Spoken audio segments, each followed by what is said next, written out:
안녕하세요. 유튜브 구독자 여러분. 저는 이 채널의 열혈 팬이자 1년차 중고 세댁입니다.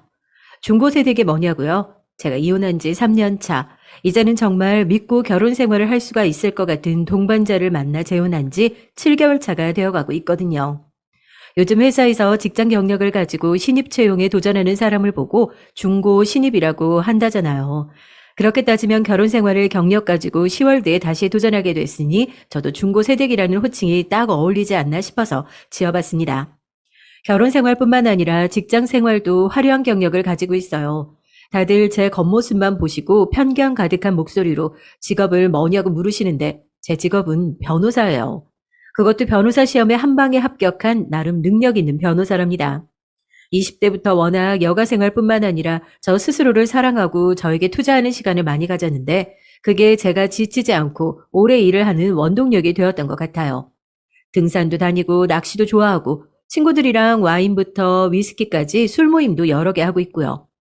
제가 다른 건 몰라도 차 욕심이 있어서 슈퍼카라고 불리는 차들도 여러 대 가지고 있고요. 주변 사람들이 저한테 항상 그래요. 자기 관리의 끝판왕이라고요.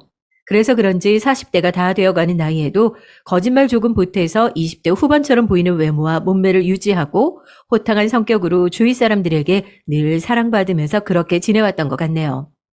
유일하게 제 인생에서 실패한 경력이 있다면 그건 결혼일 텐데 또 이혼을 하고 나서 혼자 지내다 보니까 이것도 마냥 실패한 경험은 아니다 싶더라고요.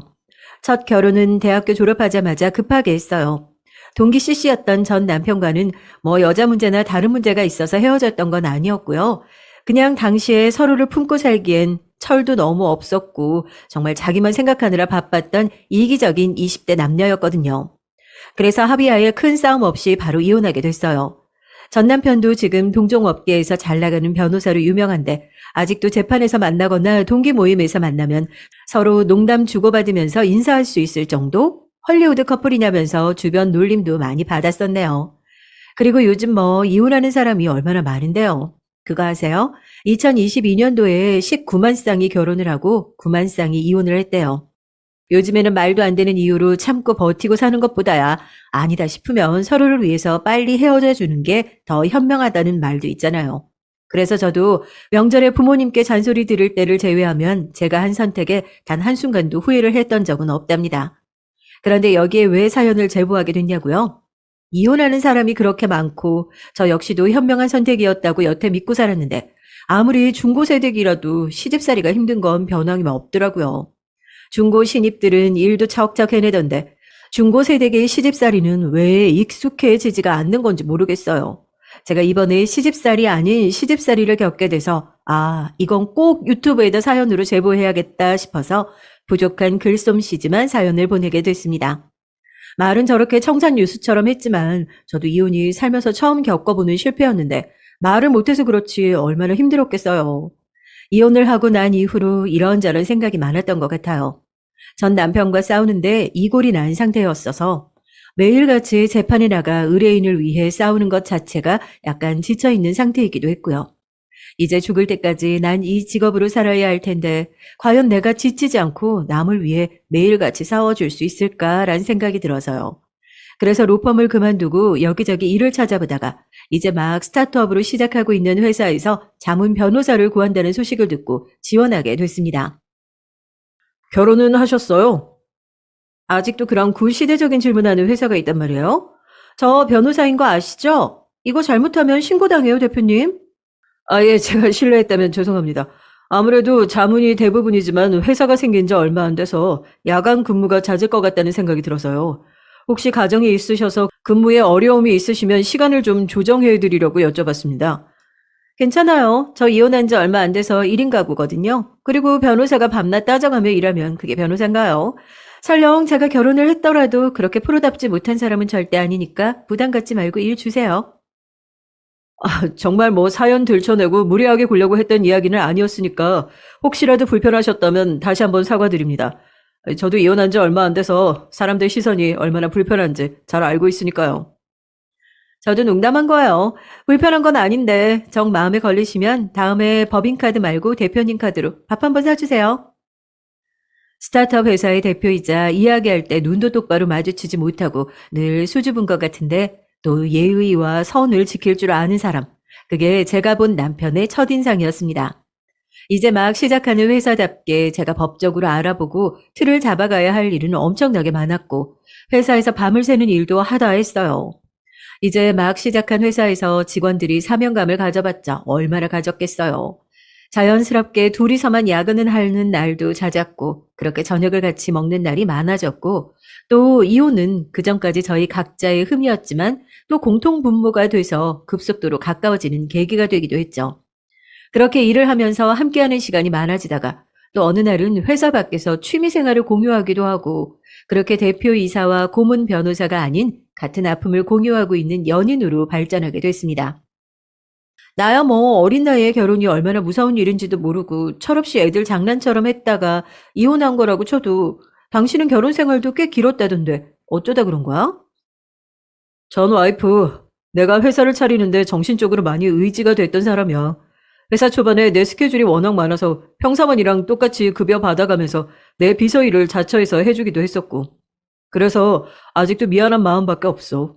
당신도 봐서 알겠지만 내가 회사를 차린 이후에 내 동생들이 지금 사내이사 전략실장으로 일하고 있거든.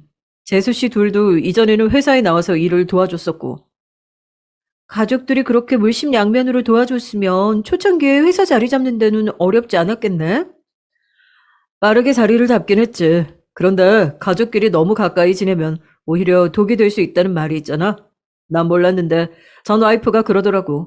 시집살이가 너무 힘들었는데 내가 일밖에 몰라서 자기를 못 돌봤다고 하더라고. 미안한 마음에 재산 분할이며 위자료며 내가 해줄 수 있는 건 다 해줬어. 손해배상이다 생각하고 몰랐던 것도 사실이니까. 과거 얘기를 하면서 씁쓸해하는 모습을 보는데 참 딱하더라고요. 구구절절 자기 과거 이야기를 털어놓더니 그래요. 자기는 그 뒤로 집에서 여자한테 홀려서 돈이고 뭐고 다 갖다 퍼준 이상한 사람이 됐지만 그거에 대해서 후회하지 않는다고요. 그리고 혹시라도 자기한테 좋은 기회가 주어져서 다시 한번 가정을 꾸릴 수 있게 된다면 그때는 똑같은 실수를 절대로 반복하지 않을 거라고 말이에요. 사람들이 저한테 남편이랑 언제 다시 재혼을 결심하게 됐냐고 물어보면 저는 1분도 더 고민하지 않고 그때라고 얘기해요. 이혼 때문에 집에서 실패자 낙인이 찍혔다는 게 참 암스럽기도 하고 그래 이 사람이라면 내가 정말 믿고 다시 결혼 생활을 시작해 볼 수 있지 않을까라는 생각이 들어서 그렇게 대표에서 돌싱 친구 또 돌싱 친구에서 연인, 연인에서 부부의 연을 맺게 되었네요. 남편이랑 드레스도 한번 다시 입어보고 제가 결혼 생활이 너무 짧게 끝나고 어렸을 때 했다 보니까 주변에서 제가 결혼을 하고 이혼을 했다는 사실조차 몰랐던 사람들이 많거든요. 그래서 저는 웨딩드레스를 다시 입고 꼭 결혼을 하고 싶었는데 처음 인사를 하러 간 자리에서 시어머니가 저를 앉혀놓고 그런 말을 하시더라고요. 얘가 대표이사야. 내가 얘를 모자라게 키웠던 것 같니? 아니, 오히려 넘치게 키웠으면 넘치게 키웠지. 난 얘를 그렇게 모자라게 키웠던 적이 단 한 번도 없다. 어디 여자 하나 집안에 잘못 들어와서 우리 아들이 꼭 하자 있고 모자란 이혼남 소리를 들으면서 살게 됐지만은 어쨌든 우리 집은 그냥 그런 집이랑 달라. 뼈대 있는 집안이고 너희 아버지는 공직 생활을 40년 가까이 하시다가 퇴직하신 분이시다. 사실 우리 아들 재혼하려고 마음만 먹으면 초혼인 여자들이 결혼하겠다고 줄을 섰는데 자기가 싫다고 다 퇴짜를 놨다. 나도 재혼시킬 마음 전혀 없었는데 어머니 그만하세요. 인사하려고 불러놓은 자리에서 무슨 그런 말씀을 하시는 거예요. 저것도 다 결혼을 한번 잘못해봐서 애가 저렇게 싸가지가 없어진 거야. 뭐 재혼인 마당에 너희 친정에서도 예단이며 예물이며 뭐 얼굴에 똥칠 해가면서 하실 일은 없으실 거 아니니? 저희 부모님께서는 둘이 사는 거니까 둘이 하고 싶은 거 있으면 그렇게 하라고 하셨어요. 필요한 거 있으면 도와주시겠다고. 저는 이 사람이 실패했다고 그런 생각도 안 하지만 좋은 사람이니까 다른 사람도 다 봤으면 좋겠어요. 그래서 결혼식은 꼭 했으면 좋겠어요. 결혼식 얘기가 나오자 어머님이 학을 떼시더라고요. 누구 저우라고 결혼식을 또 하냐면서요. 저는 정말 제 남편을 동네방네 자랑하고 싶은 마음도 컸고 뭐 결혼식이 대수인가 하는 마음이었죠. 양가 어른들 얼굴에 똥칠을 해도 유분수지. 지난번에 청첩장 돌렸던 사람한테 그대로 또 청첩장을 돌리면 우리 집안은 뭐라고 생각하겠니? 거기다 결혼식은 뭐 빈주머니로 하는 것도 아니고 거기 들어가는 돈이 얼만데 너 벌써부터 우리 아들 돈 그렇게 헤프게 쓸 생각해서 앞으로 집안 살림은 어떻게 하려고 그러니? 아휴, 애가 그렇지 뭐. 재혼을 해도 제대로 된 여자를 데려와야지. 어머니, 제발 말씀 좀 조심하세요. 제가 사랑하는 사람이고 모자랐으면 제가 더 모자란데 당신 이제 그만 일어나. 여기 앉아서 이런 얘기 듣고 있을 필요 없어. 뭐가 부족하다고 앉아서 이런 얘기를 듣고 있어? 너 아직도 그 버르장머리를 못 고쳤구나. 난 분명히 말했다. 결혼식은 내 눈에 흙이 들어와도 안 돼. 허락받을 생각이었으면 당장 돌아가라. 재혼이긴 했지만 웨딩드레스를 입고 제대로 된 재시작을 알리고 싶다는 꿈은 그렇게 어머님의 격렬한 반대에 부딪혀서 무산되고 말았습니다. 그치만 어쩌겠어요. 두 번째 결혼인 만큼 저희 둘 다 이번엔 절대 실패하지 않겠다는 생각이 더 컸으니까요. 어머님의 반대까지 무릅써 가면서 결혼식을 올리고 싶다고 생각을 하지도 않았고 남편도 제가 웨딩드레스를 그렇게 입고 싶어 한다는 사실을 알고 있었으니 미안한 마음에 웨딩 촬영이라도 하자고 먼저 이야기를 꺼내더라고요. 그렇게 꼬일 뻔했던 시작은 현명한 결혼 경력직 두 사람의 판단으로 무사히 지나갈 수 있었습니다. 그런데 시간이 지나면 지날수록 남편이 그동안 얼마나 힘든 생활을 해왔을지 시집살이를 하면서 여실히 체감이 되더라고요. 저희 시어머니가 가장 복병일 거라고 생각하고 어머님만 잘 공략하면 피곤한 일이 없겠구나 싶었는데 진정한 복병은 바로 동서들이었습니다. 남편이 전에 말했던 것처럼 스타트업이고 인력이 많이 부족하다 보니 서방님 둘은 물론이고 동서들까지 회계나 사무 같은 간단한 업무들을 맡아서 진행한다고 하더라고요. 그런데 회사에서 동서들의 일을 하는 모습을 보면 이제 막 차린 회사라 사람이 부족한 게 아니라 사람이 부족할 수밖에 없게끔 행동을 했구나.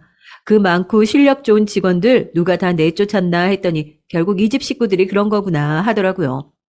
제가 회사를 다니면서 봤던 두 동서의 첫인상은 못된 여자들 그 이상 그 이하도 아니었습니다. 둘이 얼마나 붙어 다니면서 나쁜 짓이란 나쁜 짓은 골라가지고 하고 다니는지 본인 남편들이 회사에서 낮지 않은 직급으로 있다면 남편들 얼굴을 생각해서라도 그런 행동은 못할 것 같은데 그건 순전히 제 착각이었나 봐요. 큰 동서가 비선 실세 같은 느낌이라면 작은 동서는 행동대장의 느낌?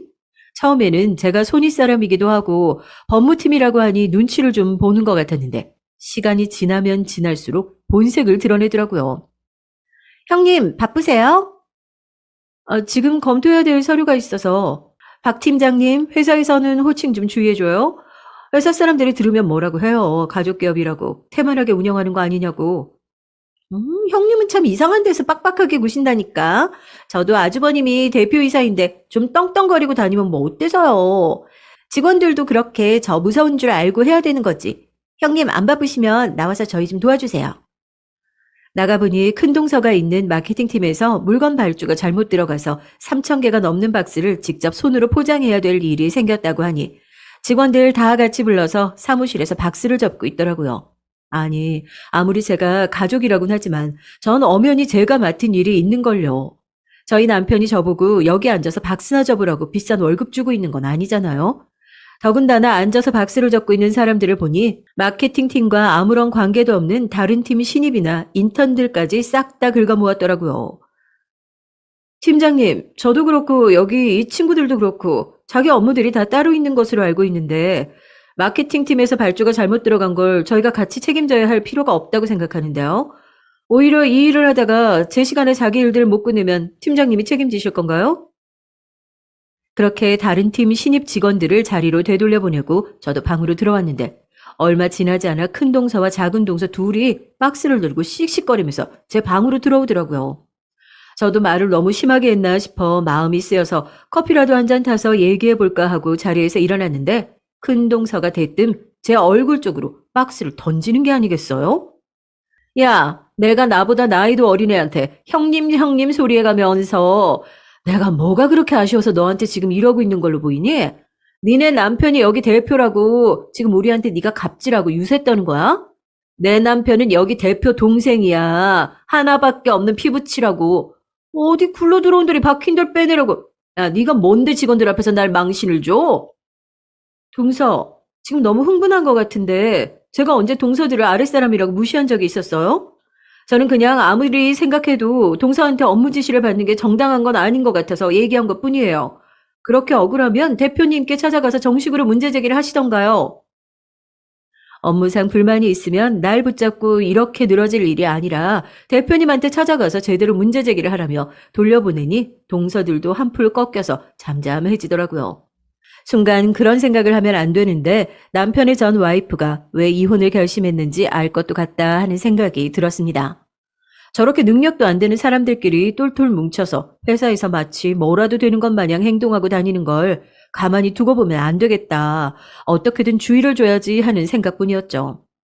다른 직원들을 통해 듣는 동서들의 얘기는 더욱 가관이었습니다. 두 동서 모두 회사 창립 때부터 있었던 터라 팀장 직급까지 어떻게 달긴 했는데 직원들 입장에서도 가족이라 능력 없던 팀장 직함을 달고 있는 건 아닌지 불만이 많기도 했었고요. 또 정말 대표이사의 가족이라는 걸 앞세워서 본인들이 대표 행세를 하고 다니는 게 가장 큰 문제였습니다. 인턴들한테 쓸데없는 심부름을 시켜가면서 조금이라도 싫은 티를 내면 네가 사회생활을 안 해봐서 모르겠지만 이런 행동 하나하나가 인사고과에 다 반영되는 거다라는 소리를 했다고 하더라고요. 이런 이야기를 전해 들으면서 설마 했는데 부딪힐 날이 그렇게 빨리 올 거라곤 예상하지 못했답니다.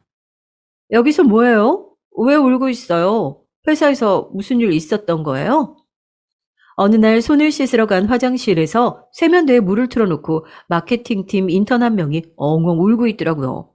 저랑 같은 팀 직원은 아니지만 그래도 어린 친구가 사회생활 하는데 무슨 어려움이 있어서 저렇게 펑펑 울까 궁금하기도 하고 또 그게 다른 사람 회사도 아니고 남편 회사니까 불미스러운 일인가 싶어서 그냥 지나칠 수가 있어야죠. 울고 있는 대학생 인턴을 잘 달래가면서 회사 카페테리아로 들어가 자초지정을 물었습니다. 대체 무슨 일이 있었길래 회사 화장실에서 그렇게 서럽게 울고 있었던 거예요? 변호사님, 그동안 저 마케팅 팀에서 일 배우면서 너무 즐겁게 회사 다녔고, 변호사님도 시험 관련해서 여러 도움 많이 주셨었는데, 저 아무래도 이번에 채용 전화는 떨어질 것 같아요. 우는 모습 보여드려서 죄송합니다. 갑자기 채용 전환이 어려울 것 같다는 인턴의 말에 의아했죠. 남편 말로는 이번에 들어온 인턴들 평가가 워낙 좋아서 100% 채용 전환을 고려하고 있다는 소리도 있었고, 더군다나 아직 평가 결과가 나오려면 한 달 정도 남은 상황이었는데, 혹시 내가 모르는 내부 사정이 어디서 새어나가기라도 한 건가 싶어서 대체 그게 무슨 소리냐며 인턴을 더 추궁했습니다. 저 얼마 전에 김 팀장님께서 일을 하나 주셨거든요. 아무래도 저는 대학 졸업한 지 얼마 안 됐으니까 PPT나 이런 거 잘 만들지 않냐고. 본인이 발표하셔야 되는 게 있는데 팀에 맡길 사람이 없다고 저한테 좀 맡아서 해달라고 하셨었거든요. 회사 일도 아닌 것 같고 저도 인턴 평가가 얼마 남지 않아서 준비해야 할 것들이 워낙 많아가지고 힘들 것 같다고 말씀드렸거든요. 잘 얘기했네. 당연히 그게 맞아요. 근데 그건 그거고 정규직 전환이 안 될 것 같다는 건 무슨 말이에요? 그 뒤에 인턴 학생이 꺼낸 건 차마 저랑 제 남편 얼굴에 침을 뱉는 것 같아서 사연으로 옮길까 말까 고민할 정도로 기가 차는 이야기였습니다. 마케팅 팀 팀장으로 있는 저희 작은 동서가 회사 일도 아니고 본인 SNS로 물건을 판매해야겠으니 거기에 필요한 기획안을 짜오라며 인턴에게 일을 시켰답니다. 당연히 겸직이 안 된다는 조항도 있을 뿐더러 업무 시간에 회사 일이 아닌 다른 일을 한다는 것이 문제가 생길 것 같아서 인턴은 정중하게 거절했는데 그 뒤로 알게 모르게 자기를 괴롭히는 것 같다면서 눈물을 쏟아내더군요. 제가 거절하고 난 이후에 대놓고 티는 내지 않으시지만 제가 회사에서 따돌림 받는 느낌이 들어서요. 저도 이게 그냥 느낌이면 좋겠는데 대놓고 업무 지시를 할 때 제 이름만 빼고 하신다든지 어제는 프로젝트가 끝나서 저희 팀 직원들 다 같이 회식하는 자리였는데 애사심이 없고 상사 명령에 제대로 복종할 줄 모르는 사람은 필요 없다고 그러셨어요. 요즘 애들은 책임은 지기 싫어하고 자기 권리는 다 챙기려고 한다고. 그런 사람한테 회사 돈 한 푼도 쓰기 싫다고 회식도 따라 나오지 말라고 하시더라고요. 그러면서 저한테 정규직으로 전환되는 건 꿈도 꾸지 말라고. 아니, 정말 그렇게 이야기를 했다고요? 아니, 정규직 전환은 꿈도 꾸지 말라고? 이 얘기 혹시 다른 사람한테 했던 적은 없죠? 정말 미안한데 피해 안 가게 제가 막아줄 테니까 오늘은 나랑 한 얘기 꼭 함구해 줄 수 있어요? 물론 회사가 어이없는 행동을 한 게 맞긴 한데 마케팅 팀장 개인의 생각이지 그 사람이 회사를 대표하는 것도 아니고 마케팅 팀 팀장은 정규직 전환을 결정할 수 있는 권한이 없어요. 내가 사과는 제대로 받을 수 있는 자리를 만들게요. 미안해요. 일을 크게 만들고 싶진 않았지만 사안이 사안인지라 저도 대표 이사실에 바로 가서 남편과 이 일에 대해 이야기를 나눴어요. 동서들이 자기 직급에 맞는 일을 잘 처리하는 게 문제가 아니라 대표 이사와의 가족관계를 들먹거리면서 회사에 부정적인 영향을 끼치고 있다고. 이에 대한 문제의식이 없냐고 남편에게 따져 물었죠. 자기는 전혀 모르는 내용이었다면서 우선 사실관계를 파악해서 거기에 맞는 대응을 하겠다고 하고 일이 정리됐습니다. 그 사이에 남편은 그 일을 겪었던 인턴과 두 동서들을 불러 모아서 사실 여부 파악을 했고 결국 며칠이 지나지 않아 둘째 동서에게 경징계 처분이 내려졌다는 내용이 사내 공지가 올라왔더라고요. 아무래도 가족이잖아요. 동서지간 피 한 방울 안 섞였다고 해도 가족인데 괜히 이런 일 때문에 사이가 틀어지진 않을까 걱정이 돼서 제가 먼저 선물을 사가지고 작은 동서 집으로 갔어요. 큰 동서도 한자리에 있더라고요. 우리 잘나신 형님께서 여기까지는 어쩐 일이시래요? 아주버님 시켜서 곤장 때려놓고 잘 맞아 죽었나 확인이라도 하러 오신 거예요? 형님, 대체 아주버님한테 어떻게 말씀을 하신 거예요? 제가 남편한테 무슨 소리까지 들은 줄 아세요? 형님도 우리랑 똑같은 처지 아니냐고요. 회사에서 뭐 되는 것도 아니면서 형님이 뭔데 저희를 문책하라 마라. 남편한테 잎사귀 고자질한 건 형님 아니에요? 그래놓고 뭐 본인은 고귀한 사람이라도 되는 것 마냥 형님이랑 저희랑 똑같아요. 알아요? 두 동서는 저를 보자마자 도끼 눈을 뜨고 저 때문에 직장이라도 잃은 사람들 마냥 달려들더라고요. 저는 물론 가족이 먼저인 사람이지만 그런 마음을 둘째치고 남편 회사가 나쁜 소문에라도 휘말릴까봐 걱정돼서 주의를 주고 싶었던 건데 오히려 뻔뻔하게 제게 화를 내는 동서들의 태도에 화가 스멀스멀 올라오더라고요. 뭔가 크게 오해를 한 것 같은데 내가 정말 동서들한테 나쁜 감정이 있어서 남편한테 고자질이라도 한 거라고 생각하는 것 같아요? 그 인턴이 그럼 작은 동서가 SNS에 물건 파는 거 기획안을 대신 써서 올리는 게 맞다고 생각하는 거예요? 저희도 다 그렇게 일하면서 여기까지 올라온 거예요. 저희가 무슨 낙하산 메고 이 자리에 뚝 떨어진 줄 아나 본데 회사 창립할 때부터 힘들게 일해가면서 이 회사 일궈놓은 건 저희 남편들 그리고 우리 둘이라고요. 형님이 뭔데 건방지게 이게 맞냐 저게 맞냐 훈수질이세요? 결국 남편 낙하산 타고 들어온 건 형님 아니에요? 얼마나 대단한 변호사가 된다고 그 나이에 회사 자문 변호사를 할 능력이나 되는 건 맞고요. 앞으로 웃으면서 형님 동서지간 할 일은 없을 것 같으니까 당장 내 집에서 나가요. 화해를 해보려고 선물을 들고 찾아갔던 저는 그렇게 아파트 복도로 덩그러니 쫓겨났습니다. 그쯤 되니까 제가 남편 회사에서 일을 하고 있는 건지 동서 회사에서 일을 하고 있는 건지 헷갈리기까지 하더라고요. 앞으로 웃으면서 형님 동서지간 할 일은 없을 것 같다는 말은 100% 사실이었습니다. 그 다음 날부터 동서들이 인턴한테 했던 것처럼 눈에 보이지 않게 저를 살금살금 괴롭히는 일들이 시작됐으니까요. 아마 당시에 제가 마음을 굳게 먹지 않았더라면 옆에서 힘이 되어주는 남편이 없었더라면 저는 동서들 때문에 결혼 생활을 더 유지하지 못하겠다는 생각이 들 정도로 힘들었었어요. 괴롭힘은 아주 사소한 것부터 시작이었습니다. 정말 구독자분들이 이야기를 들으셔도 아니 무슨 학생도 아니고 이렇게 유치하게 사람을 괴롭히나 싶으실 거예요. 작은 동서의 징계 사건이 있고 난 이후로 저도 회사에서 더욱 책 잡힐 일을 만들지 않으려고 노력했죠. 그런데 두 동서들은 그 징계의 원인이 저라고 생각했던 것 같아요. 합심해서 저를 따돌리자고 노선을 정한 것 같아 보였죠. 우선 두 사람이 언제부터 회사에서 저를 투명인가 취급하기 시작하더라고요. 전사 회의가 있어서 엘리베이터에 탔는데 마침 두 동서가 먼저 엘리베이터에 타고 있더라고요.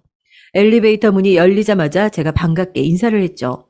좋은 아침이에요. 두 분 같이 출근하시나 봐요? 그런데 제 인사를 들은 두 동서가 저랑 분명히 눈이 마주쳤음에도 불구하고 고개를 휙 돌리고 자기들끼리 이야기를 이어가면서 모른 척을 하는 게 아니겠어요. 혹시 못 들었나 싶어서 어깨를 툭툭 두드리면서 다시 말을 거니 큰 동서가 인상을 확 쓰더니 제 손을 탁 쳐내더라고요. 형님, 갑자기 왜 이러세요? 회사에서 먼저 아는 척 말자 공과사는 구분하자 하셨던 게 형님 아니에요? 앞으로 회사에서 저희한테 사적으로 인사하거나 말 거시는 일 없었으면 좋겠는데요. 큰 동서의 이야기에 정말 벙찔 수밖에 없었습니다. 공과 사를 구분하자는 말이 어떻게 인사도 무시하고 투명인간 취급하고 살자는 이야기로 들릴 수 있나요? 너무 어이가 없고 기가 막혀서 제대로 맞받아치지도 못하고 있는데 두 동서는 팔짱 끼고 난 불편한 사람이라 한 공간에 있는 게 딱 질색이더라고 숨 막혀서 못 있겠다 하면서 엘리베이터 버튼을 눌러서 내려야 될 층을 취소해버리고 다음 층에서 내려버리더라고요. 제가 워낙 밝은 성격이고 학교에서도 따돌림 한번 당해본 적이 없이 자라와서 그런지 두 동서의 무시는 좀 큰 상처로 다가왔습니다.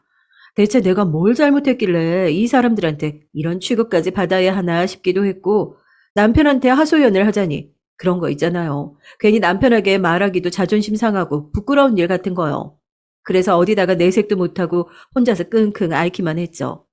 그렇게 얌체 같은 따돌림은 계속됐습니다. 정말 이런 것도 고민인가 싶으신 분도 있겠지만 저도 나름 회사 생활을 그렇게 오랫동안 해보면서 직장 내 괴롭힘이나 따돌림 같은 건 한 번도 당해본 적이 없었으니까요. 저는 일의 특성상 법무팀에 속해 있긴 하지만 다른 직원들에 비해서 팀끼리 똘똘 뭉친다거나 그런 게 전혀 없거든요. 그래서 오히려 점심 식사도 업무상 연계되어 있는 다른 팀 직원분들이랑 같이 한다든지 하는 일이 많았어요. 그런데 어느 날부터 저랑 점심 식사를 같이 하시던 직원분들이 저를 피하시는 느낌이 들더라고요. 탕비실에서 자기들끼리 이야기를 하고 있다가 제가 들어가면 갑자기 조용해진다거나 사무실에 들어온 간식을 나누어 먹는데 제 방에 제가 있는 걸 뻔히 알면서도 지나쳐 간다거나 하는 그런 아주 사소한 것들이 있잖아요. 제가 뭔가 잘못한 것도 없는데 괜히 풀 죽어서 다른 사람들 눈치를 보면서 회사를 다니게 되더라고요. 오늘 회사에서 팀장급 이상끼리 회식 있는 거 아시죠? 퇴근하시면 회사 앞에 모여서 이동할게요. 기회다 싶었어요. 아무래도 회사에서 있었던 일은 회사에서 풀어야지 싶었거든요. 회식이지만 서로 술도 마시고 허심탄회하게 이야기를 하면서 마음속에 남아있는 앙금을 확실하게 풀어야지 했습니다. 퇴근하고 회사 앞으로 모여서 이동한 장소는 무한리필 조개구이집이었어요. 그때 알았죠. 아, 나 이거 완전히 왕따구나 하는 걸요. 제가 알러지 때문에 조개를 못 먹어요. 동서들도 그걸 모를 수가 없는 게 제가 알러지가 워낙 심해서 조개나 우러난 국물을 입술에 대기만 해도 퉁퉁 붓고 두드러기가 올라오거든요. 그래서 항상 가족 모임으로 한정식 집을 가더라도 코스에서 꼭 조개나 조개를 우린 국물이 들어가 있는 게 있으면 빼달라고 주문을 했으니까 당연히 동서들이 그걸 모를 리가 없죠. 뭐 워낙 까탈스럽게 알러지가 있다느니 그러신 분 없죠? 오늘은 법인카드로 먹는 거니까 다들 눈치 보지 마시고 실컷 드세요. 거기다가 작은 동서가 저를 보면서 피식피식 웃으면서 그 얘기를 하는데 회식 장소를 왜 여기로 잡았나 확실히 알겠더라고요. 동서가 말한 대로 괜히 까탈스러운 사람이 되기 싫어서 일부러 약까지 먹어가면서 조개구이를 꾸역꾸역 먹었습니다. 어느 정도 먹는 신용을 하다 보니까 기어이 탈이 나더라고요. 속이 울렁거려서 화장실에 가서 토를 하고 있는데 회사 사람들 몇몇이 들어와서 이야기하는 소리가 화장실 칸 안으로 그대로 들리더라고요. 그런데 한 번도 말을 섞어본 적 없는 회사 사람들 입에서 제 이름이 나오는 게 아니겠어요? 화장실 문을 박차고 나가려다가 대체 무슨 소리를 하나 싶어서 문에다 귀를 대고 듣고 있었죠. 변호사님 불쌍하지 않아? 딱 봐도 김 팀장한테 제대로 찍힌 것 같던데 회사에서 봤어? 완전 없는 사람 취급하던데 나 살 떨려서 그 근처 지나가지도 못했잖아. 딱 봐도 저번 징계 건 때문에 그러지. 변호사님이 그거 내부 고발한 거라며. 나는 대표님 와이프라 그래서 팀장들 마냥 자기 식구 감싸느라 정신 없는 줄 알았는데 좀 의외더라. 난 변호사님 편이야. 야, 누가 들어? 너 말 조심해. 그러다가 괜히 김 팀장 눈 밖에 나봐. 너 아직 회사 들어온 지 얼마 안 돼서 모르나 본데 대표님 전 와이프도 저 마케팅팀 두 팀장이 짝짝꿍하면서 회사에서 대놓고 왕따시키고 능력 없는 여자라고 소문내서 못 버티고 관둔 거잖아. 거기다가 우리 대표님이 자기 동생들을 오죽 끔찍하게 생각하냐? 우리끼리 쉬쉬하는 이야기긴 한데 그래서 결국에 위자료 다 물고 이혼당한 거라고. 이 업계에는 소문이 파다해. 하여튼 괜히 엮이면 고래 싸움에 새우등 터지니까 우리는 지금 같이 모른 척하면 되는 거야. 입이 가벼운 직원들 덕분에 화장실 안에서 그간 동서들이 저질러왔던 악행을 손쉽게 들을 수 있었습니다. 그 이야기를 듣고 무슨 생각이 들었냐고요? 아, 나는 절대 관뒀던 그 사람들처럼 동서들 등살에 휩쓸려서 관두는 일은 없어야겠다 하는 생각과 이대로 회사를 계속 다니다간 이렇게 가족들이랑 부딪힐 일밖에 없겠구나 하는 생각이 겹쳤죠. 안 그래도 이전 로펌을 다닐 때부터 제가 직접 사람들을 꾸려서 로펌을 차려야겠다는 생각을 계속하고 있었던 터라 결국 저는 그렇게 한 달 정도 회사를 더 다니고 자문 변호사 일을 관두게 됐습니다. 대신 쉬면서 로펌을 오픈할 사무실을 알아보러 다니고 소속 변호사들을 직접 만나러 다녔죠. 회사 일은 제가 결국 동서들 괴롭힘에 못 이겨서 나갔다는 소문이 파다했지만 소문을 잠재우려는 생각도 크게 없었습니다. 사람들이야 뭐 저렇게 떠들다 말 거니까 하고요. 그런데 회사만 나오면 해결될 줄 알았던 동서들과의 관계는 정말 한도 끝도 없이 나빠지더군요. 가족이기 때문에 회사가 아니더라도 언제든지 만날 수 있다는 사이라는 것을 제가 강구한 겁니다. 제가 회사를 관두고 일적으로 부딪힐 일이 없다면 괜한 오해가 쌓일 일도 없을 거고 그렇다면 이 말도 안 되는 따돌림과 괴롭힘이 끝날 거라고 생각했었는데 정말 괴롭히는 방법엔 끝도 없다는 것을 저희 동서들을 보면서 배웠네요. 한동안 저는 사무실 오픈 준비를 한다고 눈코 뜰 새 없이 바빴어요. 사무실 오픈 준비를 하면서 남는 시간에는 남편 회사의 법률 자문을 비정기적으로 병행하면서 사무실 오픈 일주일 전까지 하루에 3시간 정도 자면서 일을 했던 것 같네요. 그렇게 저는 강남역 근처 노른자위라고 불리는 입지 좋은 곳에 소속 변호사가 20명이나 되는 꽤 큰 규모로 로펌을 오픈하게 됐어요. 대표이사는 물론 로펌의 대표 변호사 자리는 제가 맡게 됐고요. 그동안 재혼이라고 탐탁치 않게 생각하셨던 시어머니부터 시아버지까지 제가 사무실을 오픈했다는 소식을 듣고 태도가 돌변하시더라고요. 친구분이 뭐 부동산 문제 때문에 분쟁이 생겼는데 며느리가 대형 로펌 소속 변호사들 데려다가 재판 좀 봐주고 친구 앞에서 면 좀 살려줬으면 좋겠다는 이야기부터 한 달에 임대료가 얼마고 얼마나 버냐 뭐 이런 식으로 인정받기를 원했던 건 아니지만 그래도 제 능력만 가지고 여기까지 올라오게 됐고 어머님 아버님도 본인 방식대로 기뻐해 주셨으면 그걸로 나름 성공한 며느리가 아닐까 싶었죠. 오픈하느라 그동안 정말 고생 많았어. 그렇게 바쁜데 회사 일까지 봐준다고. 내가 당신한테 고마운 걸 어떻게 살면서 다 갚아가나 싶다. 별 말씀을 다 하시네. 여보, 그 더러운 꽃다발이랑 화분 좀 이쪽으로 정리해 줄래? 그래도 제가 인생을 헛살진 않았던 건지 개업날이라고 여기저기서 화환이며 화분, 꽃다발, 꽃바구니들이 잔뜩 들어와서 사무실은 그야말로 발 디딜 틈이 없는 꽃밭이나 다름없었어요. 남편이랑 기분 좋게 들어온 선물들을 정리하면서 카드를 읽고 있는데 퀵 기사님이 또 한 분 들어오시더라고요. 저 여기 대표 변호사님이 누구시죠? 전데요. 어디서 오셨어요? 아, 저도 이거 참 퀵 배달하면서 이런 일은 또 처음이라 난감하네요. 아, 이거 제가 배달을 안 할 수도 없고 무슨 일인진 모르겠습니다만 저는 그냥 배달만 하는 사람이니까 변호사님이 양해 좀 해주세요. 어쨌든 전 배달한 겁니다. 저 오셔서 여기 서명 좀 해주세요. 커다란 화분을 뒤에 두고 난감해하시는 기사님한테 다가갔는데 아직도 그때 생각만 하면 다리에 힘이 풀리고 손이 덜덜 떨려요. 대체 어디서 뭐가 왔길래 저렇게 기사님이 횡설수설하시나 했거든요. 기사님 등 뒤로 언뜻 보이는 화분 크기가 좀 큰 것 같아서 서명을 하려고 가까이 다가갔습니다. 세상, 이게 무슨... 제 비명소리에 남편도 놀라서 얼른 달려왔죠. 서명을 받으신 기사님은 연신 난감한 기색을 표하면서 죄송하다고 이야기를 하고 가셨고 기사님이 떠나신 그 자리에는 하얀 국화꽃이 가득한 화분이 하나 있었습니다.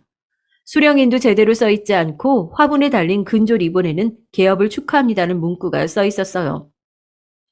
아니 누가 이런 짓을 어떤 미친 사람이 보낸 거야? 아까 퀵 기사님 나갔어? 아 지금 내가 당장이라도 기사님 쫓아가서 누가 했는지 잡아낼게. 내가... 아니야 나도 대충 누가 했는지 짐작은 가니까. 당신 말대로 오늘 내 사무실 개업하는 날이잖아. 개업날 이런 재수없는 일 생겼다고 내 기분까지 잡치고 싶지 않아. 이 화분 보낸 사람도 분명 내 기분 잡치라고 있던 걸 보낸 거 아니겠어? 그대로 따라주면 그 사람 배만 불려주는 꼴이잖아. 때 되면 내가 제대로 혼내줄 거니까 오늘은 더 큰 소리 내지 말고 돌아가줘. 안 봐도 뻔했죠. 제 주변에서 이런 끔찍하고 말도 안 되는 짓을 할 사람은 두 동서 말고 더 있을까요? 화분을 본 순간 전 결심했습니다. 남편이 동생들을 얼마나 끔찍하게 사랑하든 말든 두 동서가 내 가족이든 말든 그냥 눈에는 눈, 이에는 이, 사람한테는 제가 당한 만큼 똑같이 되갚아줘야겠다는 생각이 들었죠. 그리고 제 직업이 변호사잖아요. 전 살면서 지는 싸움이라고는 절대 해본 적이 없거든요. 화분을 이고지고 내려가서 사무실 뒤 공터에다가 내다 버리면서 그전 사람들이 당했던 대로 순순히 당하지 않을 거라고 이를 갈면서 다짐했습니다. 개업식 사건이 끝난 그날 이후 저는 시간을 더욱 쪼개서 남편 회사의 재무 상태를 파악하고 진행되고 있는 법적 문제들을 검토하느라 또 한동안 바쁜 시간을 보냈어요. 동서들에 대한 분노가 마음 한구석 깊이 남아 있었지만 저에겐 처리해야 될 중요한 문제들이 너무 많았으니까요. 그 분노를 제대로 터뜨리지도 못하고 있었는데 곧 그 모든 게 한꺼번에 터지는 사건이 발생하게 됩니다. 때는 설이었어요. 재혼 후 처음으로 맞이하는 명절에 잔뜩 긴장하기도 했었죠. 물론 남편 회사를 다니면서 시댁 식구들과 원치 않았지만 다른 사람들보다 곱절로 가깝게 지내기도 했었지만 시댁이 있으신 분들은 다 아실 거예요. 명절이 주는 그 묘한 압박감이 있잖아요. 처음 시댁에서 보내는 명절이라고 신경 써서 양손 무겁게 선물도 사들고 그동안 회사 일 때문에 머리 아팠던 남편 좀 쉬라고 2시간이 넘는 거리도 제가 직접 운전해서 그렇게 시댁에 내려갔습니다. 넌 맏며느리가 돼서 집안 행사에 제일 늦는 게 말이 되냐?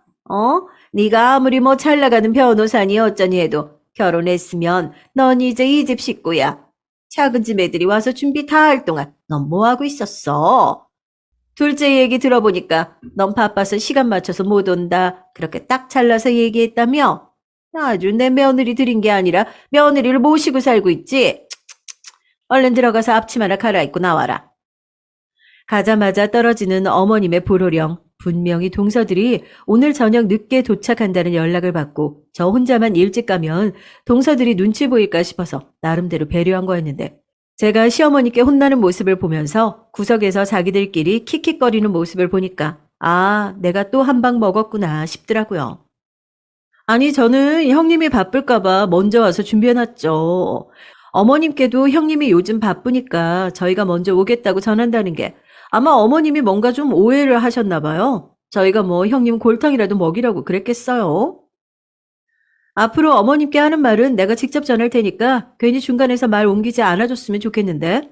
내가 말을 못하는 것도 아니고 동서 말대로 괜히 오해 생기니까. 아, 네네. 형님 무서워서 가족들끼리 무슨 말이라도 하고 살겠어요? 속은 부글부글 끓었지만 별 수 있나요? 차례를 지내고 나서 가족들끼리 둘러앉아 밥을 먹는데 어머님이 먼저 이야기를 꺼내시더라고요. 오픈한 지 좀 됐는데 벌이가 되는 게 맞긴 맞니? 거기 식구도 많던데 월급 줄 돈은 나오나 해서 물어본다. 강남 땅에 그 자리면 임대료가 한두 푼 되는 것도 아닐 텐데. 어머님이 이야기를 꺼내자마자 두 동서가 옳았구나 하고 숟가락을 내려놓고 어머님께 붙어서 제잘제잘 이야기를 하더라고요. 제가 얼마 전에 가게 오픈했다고 그래서 찾아가 봤는데 분명 입지는 좋은 자리 같던데 손님이 영 없더라고요. 형님, 손님이 정 없으면 제가 친구들한테 연락이라도 한번 돌려볼게요. 그러니까요. 어머님 말씀대로 강남 땅에 그 자리면 임대료가 한두 푼 되는 것도 아니고 그리고 또 능력이 얼마나 된다고 직원은 직원대로 잔뜩 뽑아놨던데 형님 회사에서 자문 변호했던 거 월급도 얼마 안 하지 않았나요? 대체 그 돈이 어디서 다 났나 모르겠네. 변호사랍시고 외제차 오늘 들고 오신 가방도 명품 가방 아니에요? 당장 버는 것도 없는 것 같은데 어떻게 돈을 그렇게 물 쓰듯이 쓰시는지.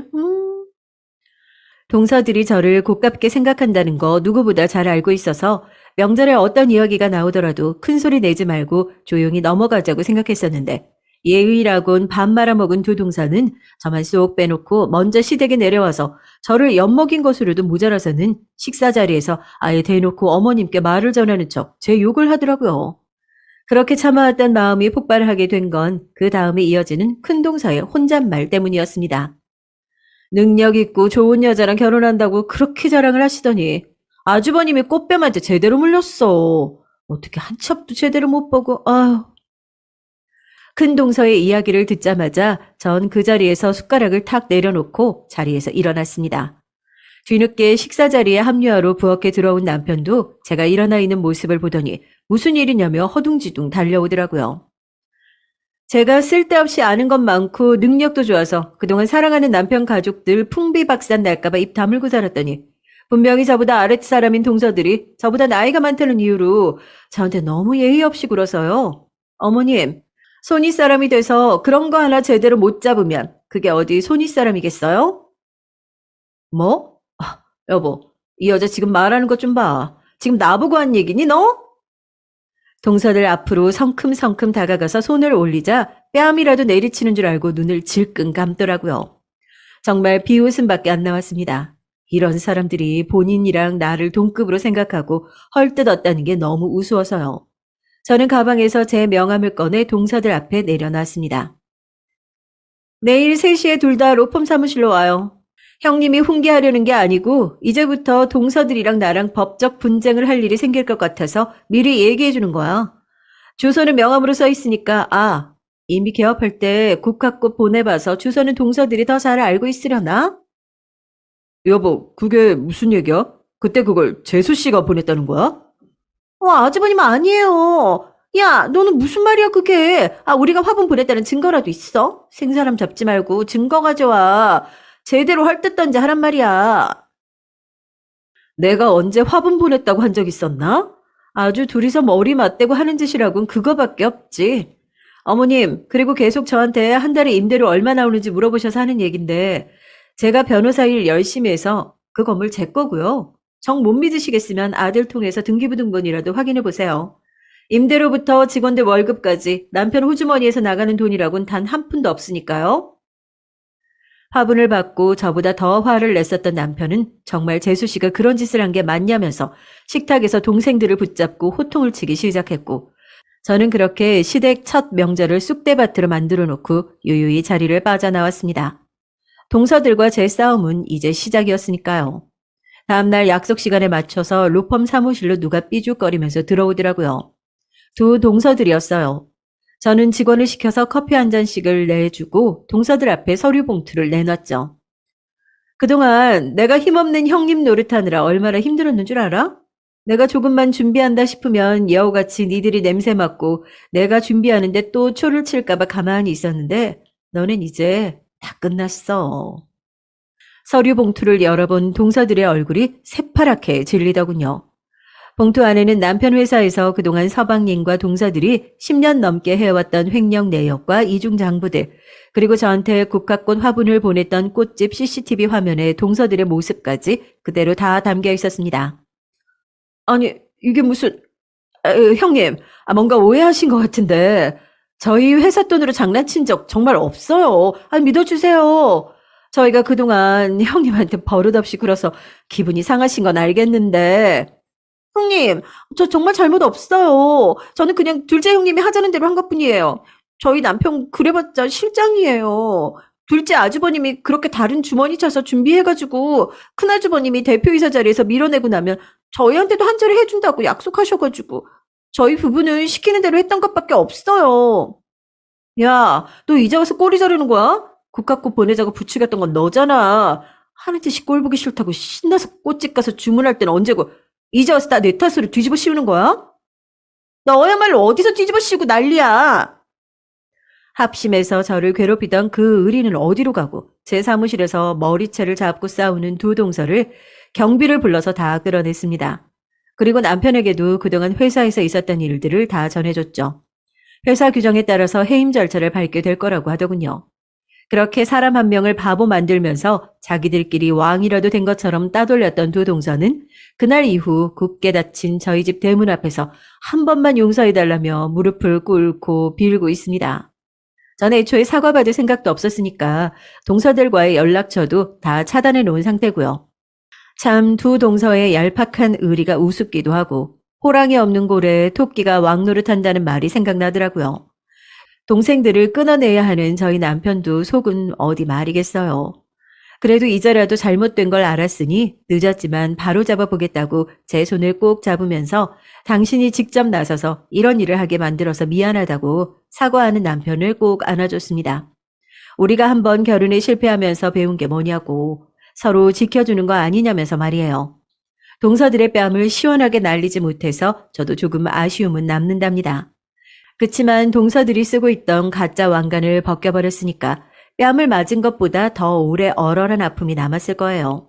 이번 일을 통해서 동서들한테 제대로 복수를 해주고 싶었지만 본인들 스스로 보잘것없는 사람이 권력을 가지면 왜 안 되는지 제대로 느꼈으면 좋겠습니다. 안녕하세요. 저는 60대 초반의 아들을 둘 둔 주부입니다. 젊었을 적엔 저도 60대라면 인생을 다 산 꼬부랑 할머니일 줄 알았는데 막상 60을 지나고 보니 50대, 40대일 적 마음과 크게 다를 게 없더군요. 다만 제게 일어나는 모든 일에 있어서 조금 더 너그러워지고 초연해지는 여유가 생겼다는 점이 가장 큰 변화라고 할 수 있겠네요. 하지만 그런 저에게도 감당하기 어려운 고난이 찾아오는 바람에 힘든 시간을 보내야만 했는데요. 이번 유튜브 사연으로 그 이야기를 꺼내보고자 합니다. 부족한 글 솜씨니 마음 편안히 들어주셨으면 합니다. 저는 충청도 한 시골에서 남편과 함께 인삼밭 농사를 지어왔어요. 20대까지만 해도 다른 도시에서 직장을 다니던 저였지만 사촌의 중매를 통해 지금 이곳 마을이 고향이던 남편을 만나 정착하게 됐죠. 뜻하는 대로 흘러가지 않는 게 인생이라 하지만 어릴 적엔 제가 시골에서 농업을 하게 될 거라고 생각하지 못했어요. 그건 타고난 농사꾼들만이 할 수 있는 일이라고 여겼으니까요. 그런데 뜻하지 않게 남편을 따라오게 됐고 어느새 저도 그럴듯한 농사꾼이 된 겁니다. 처음엔 안 해본 일이 없던 것 같네요. 고추 농사나 가지 농사도 지어보고 복숭아를 키워서 과수원도 해보고요. 그 무엇 하나 손쉬운 일이 없었습니다. 남편과 둘이 일궈내기엔 너무나 손이 많이 가는 일에다가 여름만 되면 18시간씩 일해야 하는 그야말로 중노동이었으니까요. 해도 해도 끝이 없는 일에 손끝 하나하나가 갈라져 감각을 잃어가도 저는 아내이자 엄마로서 살아내야 하기에 하루하루에 최선을 다하며 일했죠. 남편은 저에게 항상 고맙다고 했지만 남편 또한 참으로 정직하고 성실한 사람이라 잠 한 번 편히 못 자고 몸이 부서질 듯 일해왔으니 저에게도 참 고마운 사람이죠. 그렇게 40년이 지나고 보니 어느새 빚을 갚고 새 집을 짓고 자식들 물려줄 재산 정도 모았네요. 그 모두가 알뜰히 써가며 구슬땀 흘려 모은 결과이기에 저에게는 지난 세월이 마치 훈장처럼 느껴집니다. 적어도 남 부끄럽지 않게 해줄 수 있는 부모가 되었다는 생각에 뿌듯하기도 했고요. 그래서인지 제 삶의 마지막 숙제가 있다면 두 아들이 각자의 자리에서 성공해 잘 먹고 잘 사는 모습을 보는 게 아닐까 싶었어요. 자식 가진 부모라면 다 똑같겠다만 저에게도 두 아들은 제 목숨과도 같은 존재니까요. 이 아이들을 보며 살았고 살고 있고 살아가려고 하거든요. 가난한 시골에서 태어나 그 흔한 장난감 한 번 사준 적 없지만 말썽 피지 않고 자란 애들이에요. 제가 못 배운 터라 제대로 된 교육도 못했지만 타고난 성향이 그런 건지 참으로 순하게 커주었죠. 그게 저의 자랑거리이기도 했고요. 둘은 5살 터울이었는데 첫째는 살가우면서도 말을 잘 듣는 순종적인 아이였어요. 둘째는 말수는 적어도 우직하고 믿을 수 있는 든든함이 있었고요. 이렇듯 너무나 소중한 남편과 아이들이 있었기에 금전적으로는 부족해도 언제나 화목한 가정을 유지할 수 있지 않았나 싶네요. 그 후 평생 꼬마 아이처럼 엄마를 찾을 것 같던 두 사람은 어느새 학교를 가고 성인이 되고 결혼을 해서 가정을 이뤄냈습니다. 그간의 시간들이 어떻게 흘러간지는 모르겠어요. 시간은 나보다 아들들에게 더 빨리 적용되는 게 아닌가 싶었죠. 어느새 그 둘이 각각 한 가정의 가장이 되어 있었으니까요. 첫째는 비교적 빨리 회사에 취직해 다른 부서에서 디자이너로 일하던 며느리와 만나 1년 반 만에 결혼해서 서울에서 살고 있죠. 시험을 보고 경찰이 된 둘째도 예비 며느리와 이제 곧 결혼을 앞두고 있었네요. 둘째는 근처 시내에서 일하고 있으니 더 자주 보는 사이이기도 했고요. 첫째가 30살이 되던 해 처음으로 결혼하고 싶다며 여자친구를 집으로 데려온 날이었어요. 그날따라 저는 유독 긴장을 많이 했었습니다. 혹여나 시골에 대한 안 좋은 시선으로 인해 우리 집에 들어오길 꺼려하면 어떡할까? 우리가 세련되지 않은 사람들이라 아들과 결혼하길 싫어하면 어떡할까? 여러 가지 걱정이 들더군요. 하지만 그런 걱정은 기우였던 듯이 그 아이는 특유의 명랑함으로 우리를 친절히 대해주었죠. 그런 마을은 처음 와봤지만 도시와 다르게 자연의 따뜻하고 온화한 분위기가 마음에 든다면서요. 나중에 나이 들면 그런 시골 마을에서 사는 것도 너무 좋겠어요. 원래 그런 로망 하나쯤 가지고 있잖아요.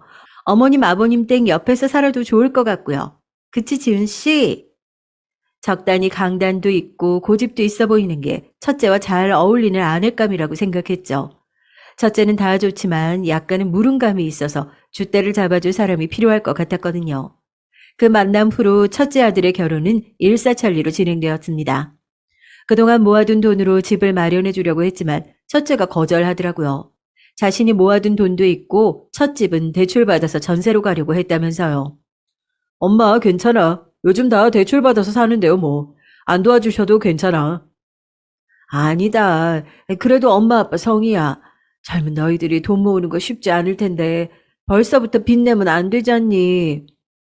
고마워요, 어머님. 이 은혜 잊지 않을게요. 역시 어머님 배포가 크셔. 그래도 자식이 결혼하는데 부모가 되어서 손 놓고 있을 순 없으니까 반 정도는 보태주었습니다. 첫째는 너무나 미안해하면서도 고마워하며 꼭 갚겠다고 했지만 어차피 자식들에게 나누기 위해 모아온 돈이라 전혀 아깝지 않았습니다. 또 며느리의 살가운 모습에 기분도 좋더군요. 오히려 그때 전 제 계산보다 한참 적은 금액을 지원해준 터라 나이가 더 들고 나면 가게라도 차릴 목돈을 물려주기로 염두에 두었죠. 둘째는 사실 결혼을 안 할 줄 알았어요. 워낙 애가 숫기가 없어서 연애와는 담을 쌓았거든요. 그런데 중학교 동창을 다시 만나더니 이렇게 식을 올리게 된 거예요. 그 사람이 누구든 간에 둘째가 함께할 반려자가 생겼다는 것만으로도 저는 정말 행복해지더군요. 세상에, 동창을 다시 만나고 있다고? 네. 너무 잘 됐구나, 세상에. 둘이 연애를 한다는 이야기만 들었을 때도 참 기뻤어요. 그저 너무 기분이 좋았습니다. 결혼이 삶의 종착역은 아니지만 그래도 내 자식들만은 일생이 외롭지 않도록 결혼하는 걸 봐야 마음이 편할 것 같았거든요. 어찌됐건 여기까지가 제가 걸어온 길고도 짧은 길이에요. 고단한 삶이었지만 순탄하다면 순탄한 일상이기도 했죠. 하지만 문제는 예상치 못한 시기에 갑자기 저를 덮쳐왔습니다.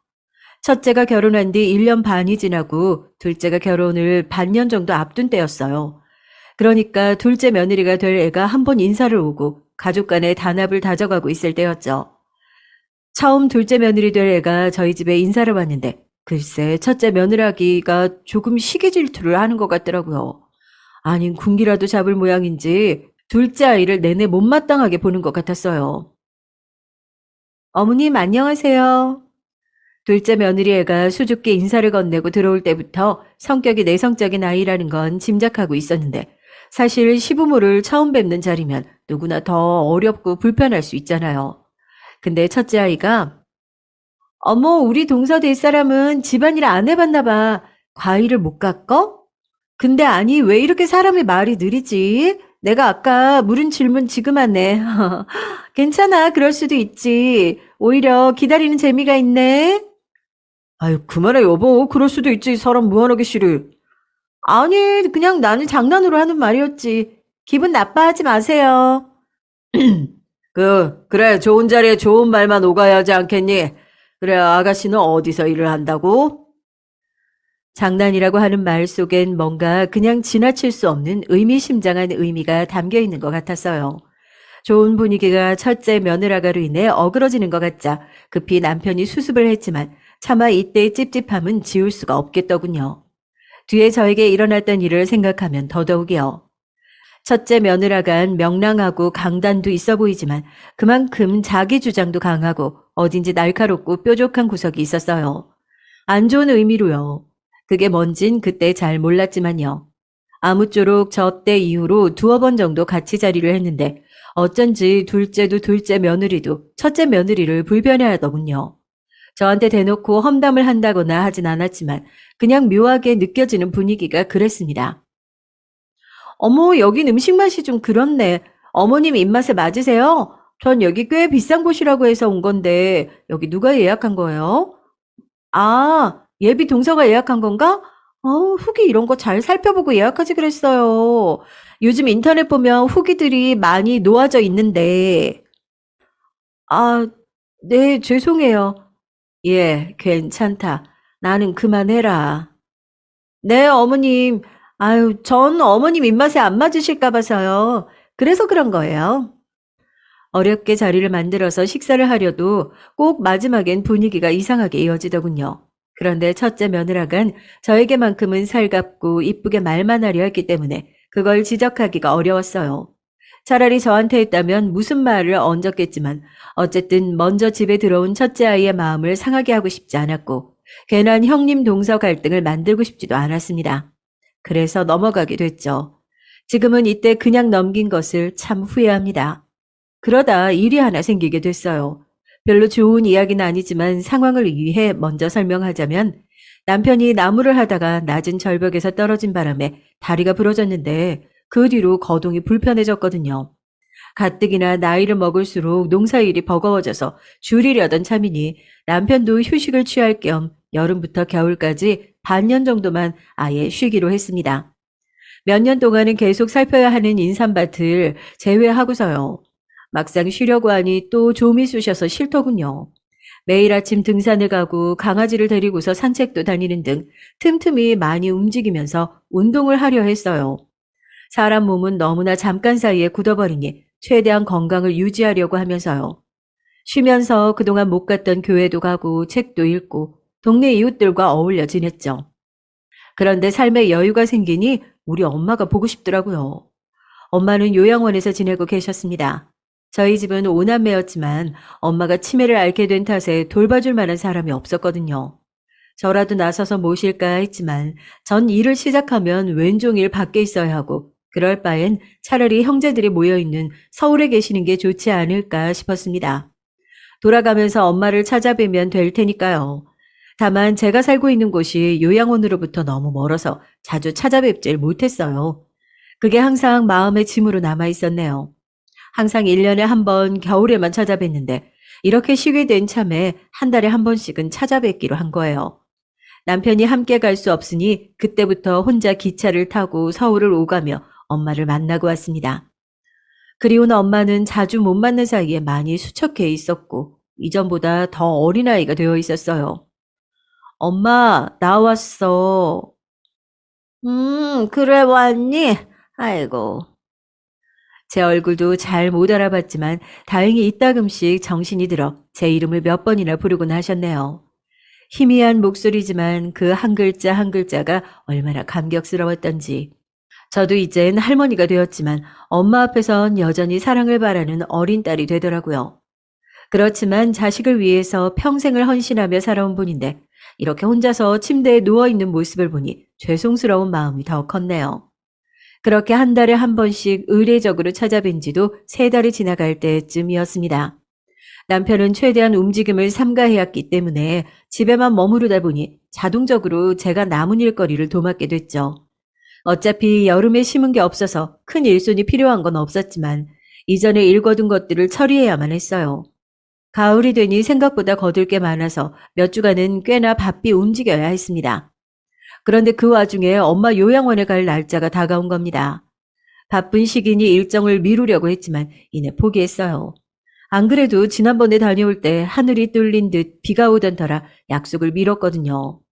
그랬더니 요양원 쪽에서 급히 연락이 와서는 엄마가 울고불고 난리를 친다는 겁니다. 막내딸이 오늘 오기로 약속했는데 오지 않았다면서 찾아달라고 그런 거라고 하더라고요. 그 이야기를 듣는 순간 말문이 막히고 어찌나 죄스럽던지 전화를 끊고서 허겁지겁 둘째에게 데려다 달라고 부탁해 곧바로 서울로 향했습니다. 저에겐 수많은 일정 중 하나지만 그게 엄마에겐 얼마나 소중한 약속이었을지 생각을 못했던 거예요. 그날 요양원에 도착하자마자 엄마를 꼭 껴안아줬던 기억이 선명하네요. 그래서 이번에도 약속을 변경하지 않고 다녀오기로 한 겁니다. 하지만 하필이면 그날 새벽부터 할 일이 많아서 오전 기차를 놓쳐버리게 됐어요. 할 수 없이 오후차를 타고서 서울로 향했습니다. 부끄럽지만 일을 하고 바로 출발한 터라 꼴이 말이 아니긴 했어요. 제대로 씻지도 못하고 옷만 대충 갈아입은 채요. 올라가는 기차 안에서 급한 대로 정돈하긴 했지만 평소 때와는 차이가 있었을 거예요. 올라가자마자 엄마를 만나고서 이런저런 이야기를 나누다 보니까 어느새 늦은 저녁이 되었더라고요. 뒤늦게 집에 올라가려니 오전에 무리해서인지 몸은 이미 녹초가 됐고 밤은 깊어져서 난감하더군요. 염치 없지만 어쩔 수 없이 첫째에게 연락을 하게 됐습니다. 이전에도 외할머니 요양원에 가게 되면 본인 집이 근처니 와서 자고 가라고 몇 번 말했었거든요. 하룻밤만 신세를 지자는 생각으로 연락을 해봤더니 고맙게도 바로 오더라고요. 첫째 집은 예전에 첫 이사를 했을 때 잠시 들린 것 말고는 처음이었습니다. 첫째 며느리와는 자주 보지 못했어도 때 되면 가끔씩 전화통화를 하거나 문자를 주고받곤 했었거든요. 흔히 말하는 딸 같은 며느리와 친엄마 같은 시어머니 관계는 아니어도 속 정이 있는 사이라고 생각했죠. 그래서 제가 하룻밤 묵는 걸 가볍게 생각했던 것 같네요. 이게 저의 실수라면 실수였던 것 같습니다. 첫째 집에 도착하고 나니 며느리가 반갑게 맞이하더라고요. 어머니, 지우 씨한테 얘기 들었는데 너무 잘 오셨어요. 집을 깔끔히 못 치워서 죄송하지만 어머님 집이라고 생각하고 푹 쉬다 가세요. 아이고, 고마워라. 이렇게 갑자기 오게 돼서 다은이 너한테 너무 미안하네.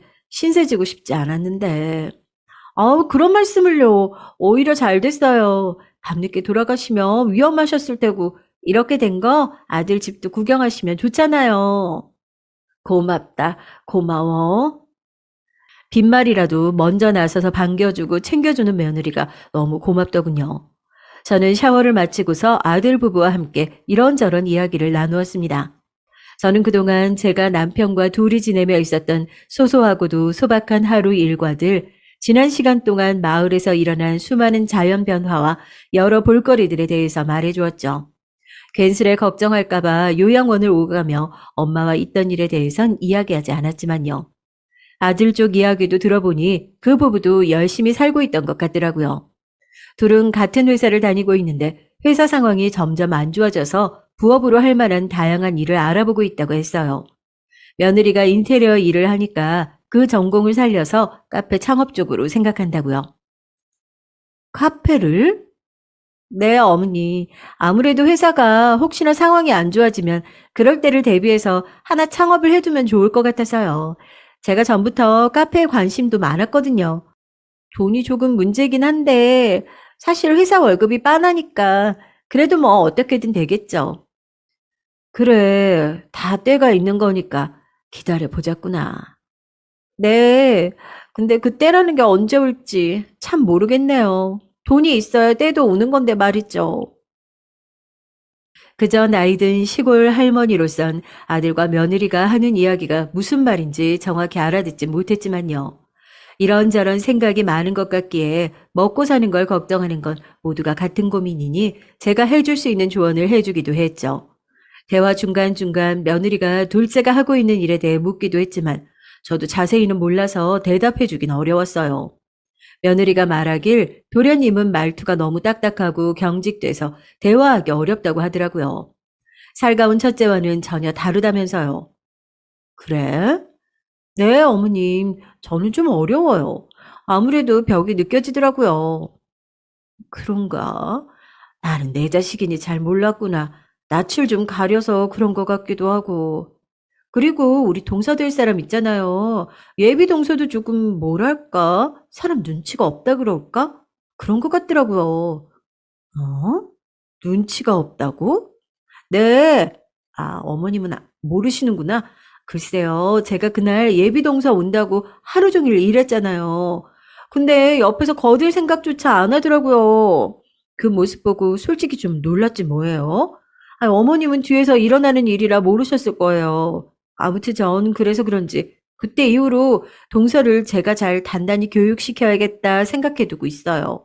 어머니는 신경 쓰실 거 없어요. 제가 다 알아서 할게요. 네. 그러면서 또 험담을 시작하는데 저는 그냥 모른 척 했어요. 그게 집안의 화목을 위한 거라 여기면서 말입니다. 그리고 그렇게 조금 지친 대화를 나누다가 고단한 몸을 이끌고 이만 잠에 들기로 했습니다. 아들 부부에겐 깜빡하고 말을 못했지만 내일 일찍 내려갈 예정이었거든요. 남편이 걱정돼서 오래 자리를 비울 수가 있어야 말이죠. 아들이 안내한 빈 방에 들어가 남편에게 안부 전화를 했어요. 그리고선 누웠는데 잠자리가 낯설어서 그런지 몸은 피곤하지만 막상 잠이 안 오더라고요. 그렇게 한참을 뒤척이다가 목이 타서 물이나 마실까 싶어 거실로 나왔습니다. 내일 출근할 텐데 혹여나 저 때문에 깰까 주변을 더듬거리면서 조심히 걸어갔죠. 그런데 안방 쪽에서 말다툼하는 소리가 들리는 겁니다. 내가 낄 일은 아니다 싶어서 모른 척하고 컵에 물을 따르고 있었어요. 물은 은은하게 쪼르르 떨어지는데 그 소리 사이로 며느리 한마디가 들린 겁니다. 작은 목소리였지만 너무나 선명하게 들려왔어요. 그래서 어머님 언제 간대? 저는 설마 제 얘기인가 싶어서 천천히 안방 쪽으로 걸어갔습니다.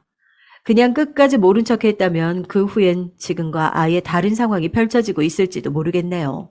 하지만 그때 저는 당시 제가 혹시 제가 민폐되는 일을 한 걸까봐 겁이 났어요. 그래서 꼭 그 얘기를 듣고 싶었던 것 같아요. 제가 안방 틈 사이로 들었던 대화는 정말로 아들 부부가 한 말이 맞는지 또 다른 사람이 있는 건 아닌지 의심될 정도로 상상 못한 이야기였습니다. 차마 다시 떠올리는 것조차 두려운 일이지만 두 사람의 대화는 분명 이런 내용이었습니다. 그래서 어머니 언제 간대? 모르겠어. 아마도 오래 계시진 않을 거야. 지금 시골에 일도 많으니까. 아니, 그래서 그게 정확히 언제냐고. 아, 지금도 어머니한테 호레비 냄새 나 죽겠어. 그 수퇴지 같은 호레비 냄새 말이야. 마주보고 있는데 내 머리가 다 아플 지경이라고. 나 냄새 예민한 거 몰라? 도대체 나더러 언제까지 버티라는 거야? 아, 미안해. 네가 그렇게 민감하게 생각하는 줄 몰랐어. 오늘은 아마도 일하고 오셔서 그런 걸 거야. 내일 하루만 더 참으면 되는데. 괜찮을까? 엄마 분명 내일 오전쯤에 나가실 거야. 당신이 그랬지? 어머니 요양원으로 병문안만 다닌다며. 알고 보면 본인이 다녀야 하는 거 아니야? 아, 저렇게 굼뜨고 냄새나는 노인네는 그냥 요양원에 있는 게 도와주는 거라고. 으, 귀찮게 비위 맞춰주는 것도 한두 번이지. 알겠어, 알겠어. 아, 미안해. 내가 내일 엄마 가고 나면 우리끼리 외식하자. 너 좋아하는 파스타 먹으러 가자. 내가 레스토랑 예약해 둘게. 자기 때문에 참는 거야? 한 번만, 이번이 마지막이야. 다투는 소리가 잦아들었지만 저는 그 자리에서 한 발자국도 움직일 수가 없었습니다. 그 순간만큼은 차라리 꿈이길 바랬죠. 잘못 들은 거길 바랬고요. 그토록 믿고 의지했던 첫째 아들 부부에게 배신당하고 모욕을 받은 게 너무 수치스러워서요. 나를 저렇게 쓸모없는 노인네로 생각하면서 앞에선 존경하는 어른인 척, 사랑하는 가족인 척 굴었다는 게 정말이지 너무나 끔찍했습니다.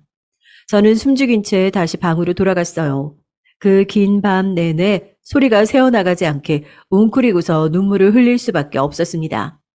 그동안 아들만을 바라보면서 그 힘든 순간들을 견디고 버텨온 내 신세가 딱하고 안타까워서 울음이 멈춰지질 않더라고요. 내가 훈장으로 여기던 것들이 다 허사였다는 걸 알게 되니 모든 게 무의미해지는 것 같았죠.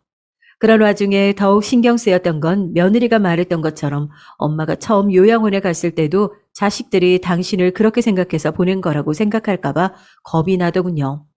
혹시나 그렇게 오해했을까봐 만약 그랬다면 이제 와서 그 오해를 풀 수 있을까 하는 생각들로 머리가 너무나 복잡했습니다. 아직도 그날의 절망을 생각하면 지금도 숨이 턱 막히는 기분이에요. 그렇게 흘러간 건지 모를 긴 밤이 지났습니다. 거의 뜬 눈으로 지새운 저는 새벽부터 집으로 돌아갈 채비를 하고 있었어요. 움직이는 소리를 듣고서 아들이 방을 찾아왔더군요. 뭐야, 엄마 왜 이렇게 일찍 일어났어? 벌써 가려고? 저를 보며 평소처럼 말을 거는데 도저히 얼굴을 쳐다보지 못하겠더라고요. 울음이 터져 나오려는 걸 억지로 참고서 아무 말 없이 그렇게 집을 나섰습니다. 아들이 붙잡는 걸 뿌리치면서요. 나 간다. 엄마 왜 그래? 무슨 일 있어? 아, 왜 아무 말도 없냐고. 아, 알았어. 그럼 내가 데려다 줄게. 밥만 먹고 가. 그렇게 저는 기차를 타고 집으로 향했습니다. 돌아가는 길에서도 주체가 없게 연신 눈물이 나오는 걸 참느라 혼났네요. 집에 도착하자마자 저는 욕실에 들어가 제 몸을 닦기 시작했어요.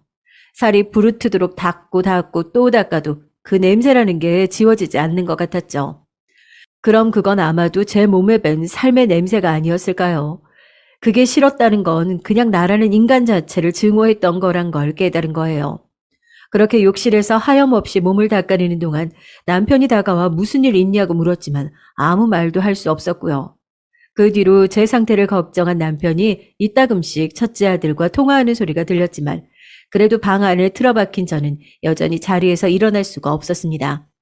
그렇게 하루 이틀이 지나고 나서야 배가 고프고 그만 일어나고 싶다는 생각이 들더라고요. 남편의 도움으로 몸을 일으킨 저는 전과 같은 기력을 되찾기 위해 조금씩 움직이는 노력을 했습니다. 그러자 며칠간 아무것도 말하지 않고 옆을 지키던 남편이 조심스럽게 묻더라고요. 서울 가서 무슨 일이 있었냐고요. 더 이상 비밀로 할 수 없을 것 같아서 솔직하게 전부 이야기했습니다. 제가 말하고 듣고 느낀 전부를요. 묵묵히 듣고 있던 남편은 이야기가 끝나자마자 참았던 눈물을 흘리더라고요. 그리고선 제가 혼자 감당했어야 할 그 고통들에 대해서 안쓰러워하며 자식을 잘못 키웠다고 모두 자기 죄라고 말했습니다. 내 죄야. 내가 그놈을 잘 가르쳤어야 했는데 내가 자식 교육을 잘못 시켰다. 내 죄야. 당신은 슬퍼하지 마. 아니에요. 아니야. 이게 왜 당신 탓이에요. 내 탓이지. 정말 자식 키우는 것 참 힘들구만. 힘들어. 죄라는 말이 너무나 마음 아파서 저는 남편을 안았고 우리 부부는 서로를 부둥켜 안고 소리 죽여 울었습니다. 우리 부부는 그저 한평생 우리 자리에서 최선을 다해 일해온 것뿐인데 대체 무슨 죄를 지었기에 이런 고통을 받아야 하는 걸까요? 억울하고 분해서 참을 수가 없었어요. 그 뒤로 저와 남편은 깊은 우울함을 느낀 탓에 집안에서만 머무르며 조용히 생활했습니다. 저희 집에서 가까이 살던 둘째가 이런 변화를 자각하고선 때마다 찾아오기 시작했죠. 우리가 걱정돼서 온 거였지만 좀처럼 입을 열지 않으니까 답답해하는 것 같았어요. 엄마, 아빠 왜 그러세요? 정말 아무 일 없으신 거 맞아요? 괜찮다. 정말 괜찮어. 거기다 둘째 며느리 될 아이까지 걱정스레 저희를 쳐다보는데 도저히 입이 떼어지지가 않았습니다. 어떻게 그런 말을 다른 자식에게 할 수 있겠어요. 차마 입이 떨어지지 않아 눈길을 돌렸지만 대신 아이들은 곁에서 잠자코 기다리며 우리를 열심히 보필해 주었네요. 그때 정말로 둘째 며느라이가 될 아이에게 큰 고마움을 느끼고 있었어요. 평생 느껴보지 못한 고난의 순간이 우리 부부에게 한꺼번에 찾아와 낙담하고 있었을 때 기꺼이 우리 손발이 되어준 둘째가 있었기에 조금씩 힘을 낼 수 있었던 것 같아요. 절망 속에서 발견한 희망처럼 말이에요. 그로부터 2주 후 저의 생일이 다가왔습니다. 생일을 챙길 기력이 없어서 이번엔 따로 모이지 않고 개별로 알아서 잘 보내라고 일렀네요. 그런데 눈치 없고 맑게 어두운 사람이 제가 걱정됐던 건지 아니면 둘째에게서 다른 소식을 들은 건지 모르겠지만 첫째 부부가 집까지 찾아왔습니다.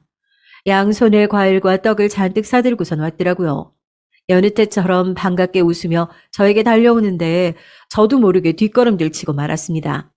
그 순간 모든 게 정막으로 바뀌었어요. 저의 반응을 보고서 놀라 멈춘 거지만요. 이에 며느리는 다분히 놀란 듯 보였습니다. 왜 그러세요, 어머니? 무슨 일 있으신 거예요? 아니다. 잠시 놀라서 그래. 다운이 너도 먼 곳까지 오는데 고생 많았을 텐데. 어서 들어와라. 그렇게 예상치 못하게 저의 생일 축하상이 준비되었습니다. 아직 첫째네 부부를 제대로 마주할 용기가 없었지만 너무 순식간에 진행된 일이라 어쩔 수 없었죠. 둘째까지 오고서야 가족들 전부가 모였고 오랜만에 만난 어색함을 지우기 위해서 아이들은 분위기를 띄우기 위해 노력했어요. 저도 있는 힘 없는 힘을 짜내서 애써 웃어 보였고요. 그때까지 남편은 첫째 아들 쪽을 아예 쳐다보지 않았죠. 크게 화를 내려는 걸 제 옆에서 계속 말려서 멈출 수 있었어요. 오늘 같은 날은 우선 넘기자고요. 그런데 문제는 다 함께 저녁을 먹고서 과일을 먹는 때에 발생했습니다. 과일을 하나 집어서 먹으려는데 갑자기 첫째 며느리가 짠 하는 효과음을 내더니 선물 상자를 내밀더군요. 생신 축하드린다면서 가장 해맑은 얼굴로 선물을 준 거였어요. 저는 이번에도 애써 미소 띤 얼굴로 선물을 받아들었습니다. 그리고 조심스럽게 풀어본 순간 저는 또다시 얼어붙고 말았어요. 며느리가 준비한 선물은 향수였습니다. 제가 향수를 보며 아무 말도 못하고 있는데 며느리가 옆에서 신이 나서 설명을 이어가더라고요. 어머니, 제가 어머니를 위해서 고르고 고른 향수예요. 엄청 인기 좋은 제품이거든요. 이거 힘들게 일하시고 나서 이 향수 가볍게 한번 뿌리시고 나면 새 옷 입은 것처럼 산뜻하게 바뀔 거예요. 어때요? 좋죠? 그, 그렇겠구나.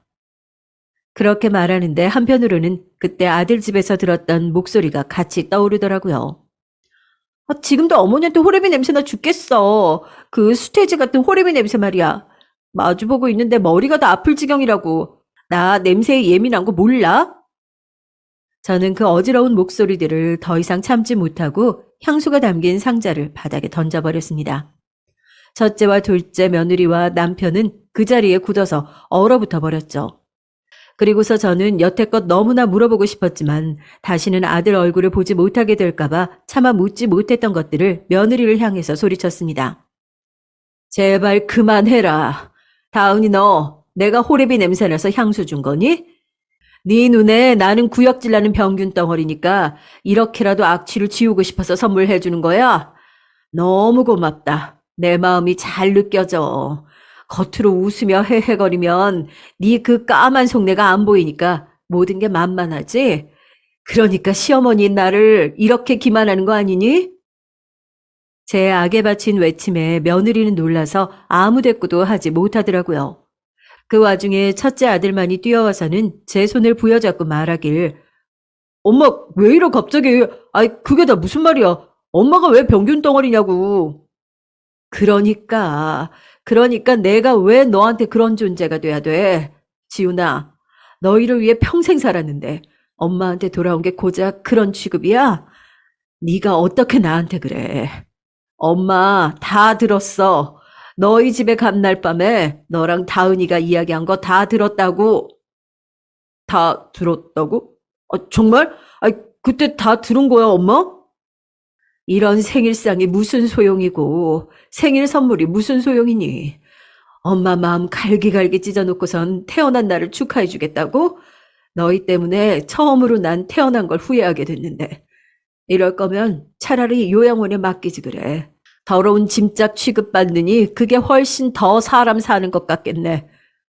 아들은 더 이상 아무 말도 하지 않았습니다. 그래요. 자기가 사람이라면 어떤 대답도 할 수 없었겠죠. 제 울부짖음에 둘째는 어느 정도 상황 파악이 된 듯 아직도 제 손을 붙잡고 있는 첫째를 제게서 떨어뜨려 놨습니다. 남편을 아들과 며느리에게 크게 호통치며 꾸짖는 것 같았어요. 그러자 며느리가 그제야 저에게 와서 말하더라고요. 죄송해요, 어머니. 들으라고 한 이야기는 아닌데 들으셨다니 우선 사과드릴게요. 그런데 솔직히 어머니도 너무한 거 아니에요? 그날도 저희 상황 어려운 거 말했는데 끝까지 도와주겠다는 말씀 한 번 없었잖아요. 하다못해 가게 여는데 필요한 거 없냐고 묻지도 않고 열심히 하면 때가 온다니 일단 영양가 없는 말만 하셨잖아요. 저도 알아요. 어머니 지금 경제적으로 우리 도와주고도 남을 만큼 모아두신 거요. 그럼 대놓고 돈 달라고 했으면 그게 더 나았을까요? 그럼 그대로 싫으셨겠죠. 제가 그동안 시댁에 못한 게 뭐가 있는데요. 저 원래 그런 성격 아니에요. 살갑고 밝고 엉겨붙는 그런 성격 아니라고요. 그렇게 노력했는데 어머니는 우리를 위해서 해주신 게 대체 뭐가 있냐고요. 이 광경을 바로 옆에서 지켜보던 첫째는 저와 며느리 사이에서 싸움을 말리지도 멈추지도 못한 채 안절부절 못하고 있었습니다. 그 모습을 보며 저래서 그동안 붙잡혀 살았구나 싶더라고요. 그게 너무나 한심해서 도저히 아들을 쳐다볼 수 없었네요. 결국 돈 때문에 나한테 애쓴 거라는 거지? 그 몇 푼 얻고 싶어서 네 자신도 속이고 여태껏 거짓으로 우리 가족을 대했다는 거 맞지? 그 몇 푼? 그 몇 푼이 저희에게 목숨줄이에요. 그리고 어머니가 시골에만 계셔서 세상 물정을 잘 모르시나 본데 사람은 누구나 목적이 있으니까 행동하고 태도를 취하는 거예요. 그러니까 그냥 처음부터 너그럽게 도와주셨으면 이런 사단 안 났을 텐데 돈을 쥐고서 줄 듯 말 듯 행동하시니까 그러죠. 정말 구질구질하게. 근데 그 말이 끝나자마자 남편이 일어나더니 아들의 뺨을 아주 세게 연달아 3번 때렸습니다. 그 커다란 소리에 놀라서 우리 사이엔 일순간 또다시 적막이 찾아왔죠. 저 또한 놀라서 입을 벌리고 말았습니다. 아버님, 지금 뭐 하시는 거예요? 이 사람 뺨 때린 거예요? 네가 맞지 않았다고 해서 서운해할 필요 없다. 너는 남의 집 딸이니까 우리 집 자식 때린 거지. 이유는 3가지다. 지애미가 며느리랍시고 들어온 애한테 욕을 듣고 있는데도 멍청하게 서서 말리지도 못했으니 때린 거고, 엄마 피눈물을 흘리게 했으니 때린 거고, 이제 앞으로 이딴 나약하고 우유부단한 자식 봐줄 일이 다시는 없을 테니 마지막으로 때린 거다. 이제 정말로 끝이니 이만 나가라. 아버지, 아빠 죄송해요. 잘못했어요. 나가라고. 내 말 안 들리냐? 남편의 말에 아들은 울음을 터뜨리면서 그제야 잘못했다고 말하더라고요. 그러자 며느리가 일어나서 아들을 억지로 일으켜 세워서 나가버렸습니다. 아들은 멍청하게도 또다시 질질 끌려가고요.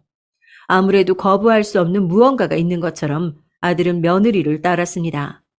둘 사이엔 어떤 이야기가 오가고 어떤 위로와 명령을 주고받았는지 몰라요. 다만 두 사람은 그렇게 건너올 수 없는 강을 떠났고 가족으로서 끝을 맞이한 겁니다.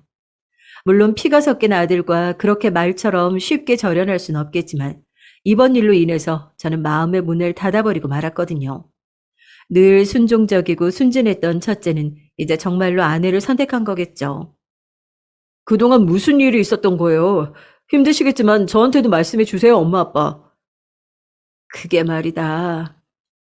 둘째가 그제서야 무슨 일이 있었는지 진위를 물었어요. 저는 첫째 집에서 겪었던 일을 전부 말해주었고 그동안 남편과 어떤 마음으로 지내왔는지 말해주었습니다. 그러자 둘째는 아무 이야기 없이 저를 꼭 안아주었고 고생했다, 미안하다 이런 말 하나 없이요. 그런데 어쩐지 그게 더 위안이 되는 기분이었습니다. 말로 상처받은 마음에 따스한 포옹으로 위로를 건네는 느낌이어서요. 첫째와 며느리가 바라던 게 결국 저와 남편이 모아온 돈이었다는 걸 깨달은 저는 허탈함을 감출 수 없었습니다. 제가 첫째에게 결혼 자금을 보내면서 했던 말이 있었어요. 지금 이렇게 보태주긴 하지만 네가 원하면 이것보다 더 내어줄 수도 있어. 엄마 아빠는 언제나 너를 응원하고 너의 편으로 존재할 테니까 도움이 필요하면 말해줘. 그런데 아들은 이 말을 며느리에게 고지고대로 전했을 테고 둘은 그렇게 우리 재산이 탐이나 제 성격에도 맞지 않는 다정한 척을 해온 거겠죠. 자식들을 위해 모아온 돈인데 오히려 그 돈 때문에 자식을 버리게 되는 날이 올 줄은 꿈에도 몰랐던 일이네요. 저는 더 이상 또 다른 분쟁이 일어나지 않도록 어서 재산을 처분해야겠다는 생각만 들었습니다. 그래서 저와 남편이 앞으로 노후 자금으로 쓸 돈만을 남겨두고 나머지 돈을 한 통장에 모아두기로 했죠. 하나 둘씩 땅을 처리하다 보니 돈을 벌어야겠다는 일념하에 참 많은 곳에 손을 댔다는 걸 깨달았어요. 이 밭들도 내 일터이자 집 같은 곳이었으니 막상 팔면서 섭섭함을 느끼기도 했고요. 그렇게 모아보니 통장 안에는 어느새 3억가량의 돈이 모였습니다. 우리 부부가 앞으로 먹고 살 돈을 제외했으니 제 기준으로서 그 정도면 꽤나 많이 모아뒀다고 생각이 되더라고요. 그 모아둔 돈에서 조금 떼어서 엄마 요양원 병원 침실도 바꿔드렸습니다. 집으로 데려올 수는 없지만 그렇게라도 조금 더 편히 모시고 싶은 마음이었답니다. 남은 빚은 앞으로 살면서 더 자주 찾아뵙는 걸로 갚아 나가야겠죠. 제가 엄마를 버렸다고 생각 들지 않게 사랑하는 마음을 담아서 가려고 합니다. 그러고 나서 얼마 후 남편이 첫째 부부와 둘째 예비 며느리를 집으로 불렀어요. 첫째 내외와 그 일이 있은 지 정확히 3달 만의 일이었어요. 다가온 새해 명절을 명분으로 부르긴 했지만 저는 이게 아마도 우리의 마지막 가족 모임이지 않을까 싶은 마음이었습니다. 생각보다 초대를 흔쾌하게 받아들이고서 찾아온 첫째네는 이전과 크게 달라진 게 없어 보였어요. 다만 아들의 얼굴에 걱정과 심려가 가득한지 낯빛이 어두워 보였지만 본인이 초래한 일이니 감당해내라는 마음에 모른 척 했습니다. 그와 다르게 첫째 며느리는 낯짝이 두꺼운 건지 뭔지 그 익숙한 웃는 얼굴로 인사를 건네더라고요. 안녕하세요, 어머니. 오랜만이에요. 그동안 잘 지내셨죠? 그래, 덕분에 별 문제 없이 잘 지냈다. 다행이네요. 궁금하실 텐데 저희도 회사 다니면서 열심히 살고 있어요. 카페는 조만간 어떻게든 차리려고 준비 중이고요. 나중에 개업하면 한번 놀러 오세요. 제가 맛있는 커피 타드릴게요. 첫째 며느리를 다시금 마주하는 건 구역질이 날 만큼 어려운 일이었지만 다행히 대화가 길지 않은 터라 참을 수 있었어요. 그런 다음 둘째 내까지 모였을 때 남편은 어렵사리 입을 열었습니다. 자, 그간 우리 가족의 불화가 어디서부터 시작됐냐고 하면 나와 너희 엄마는 바로 이 재산 때문이라고 생각했다. 우리를 구해줄 이 돈이 오히려 우리를 해하고 멀어지게 할 줄은 꿈에도 몰랐어. 우린 그냥 먹고 잘 살고 싶던 것뿐인데 말이지. 그래서 너희 엄마와 상의한 끝에 마지막 결정을 하기로 했다. 재산을 전부 처분하고 자식들에게 양도하는 일이지. 그리고 우리는 둘째에게 모든 재산을 넘기기로 했다. 자, 통장 가져가라. 이 말을 들은 첫째가 벌떡 일어나 통장을 빼앗아서 금액을 확인하더라고요. 뭐 3억? 3억을 모았다고? 그래서 지금 이 거금을 지석이한테만 주겠다는 거예요? 말도 안 돼. 이건 아니잖아.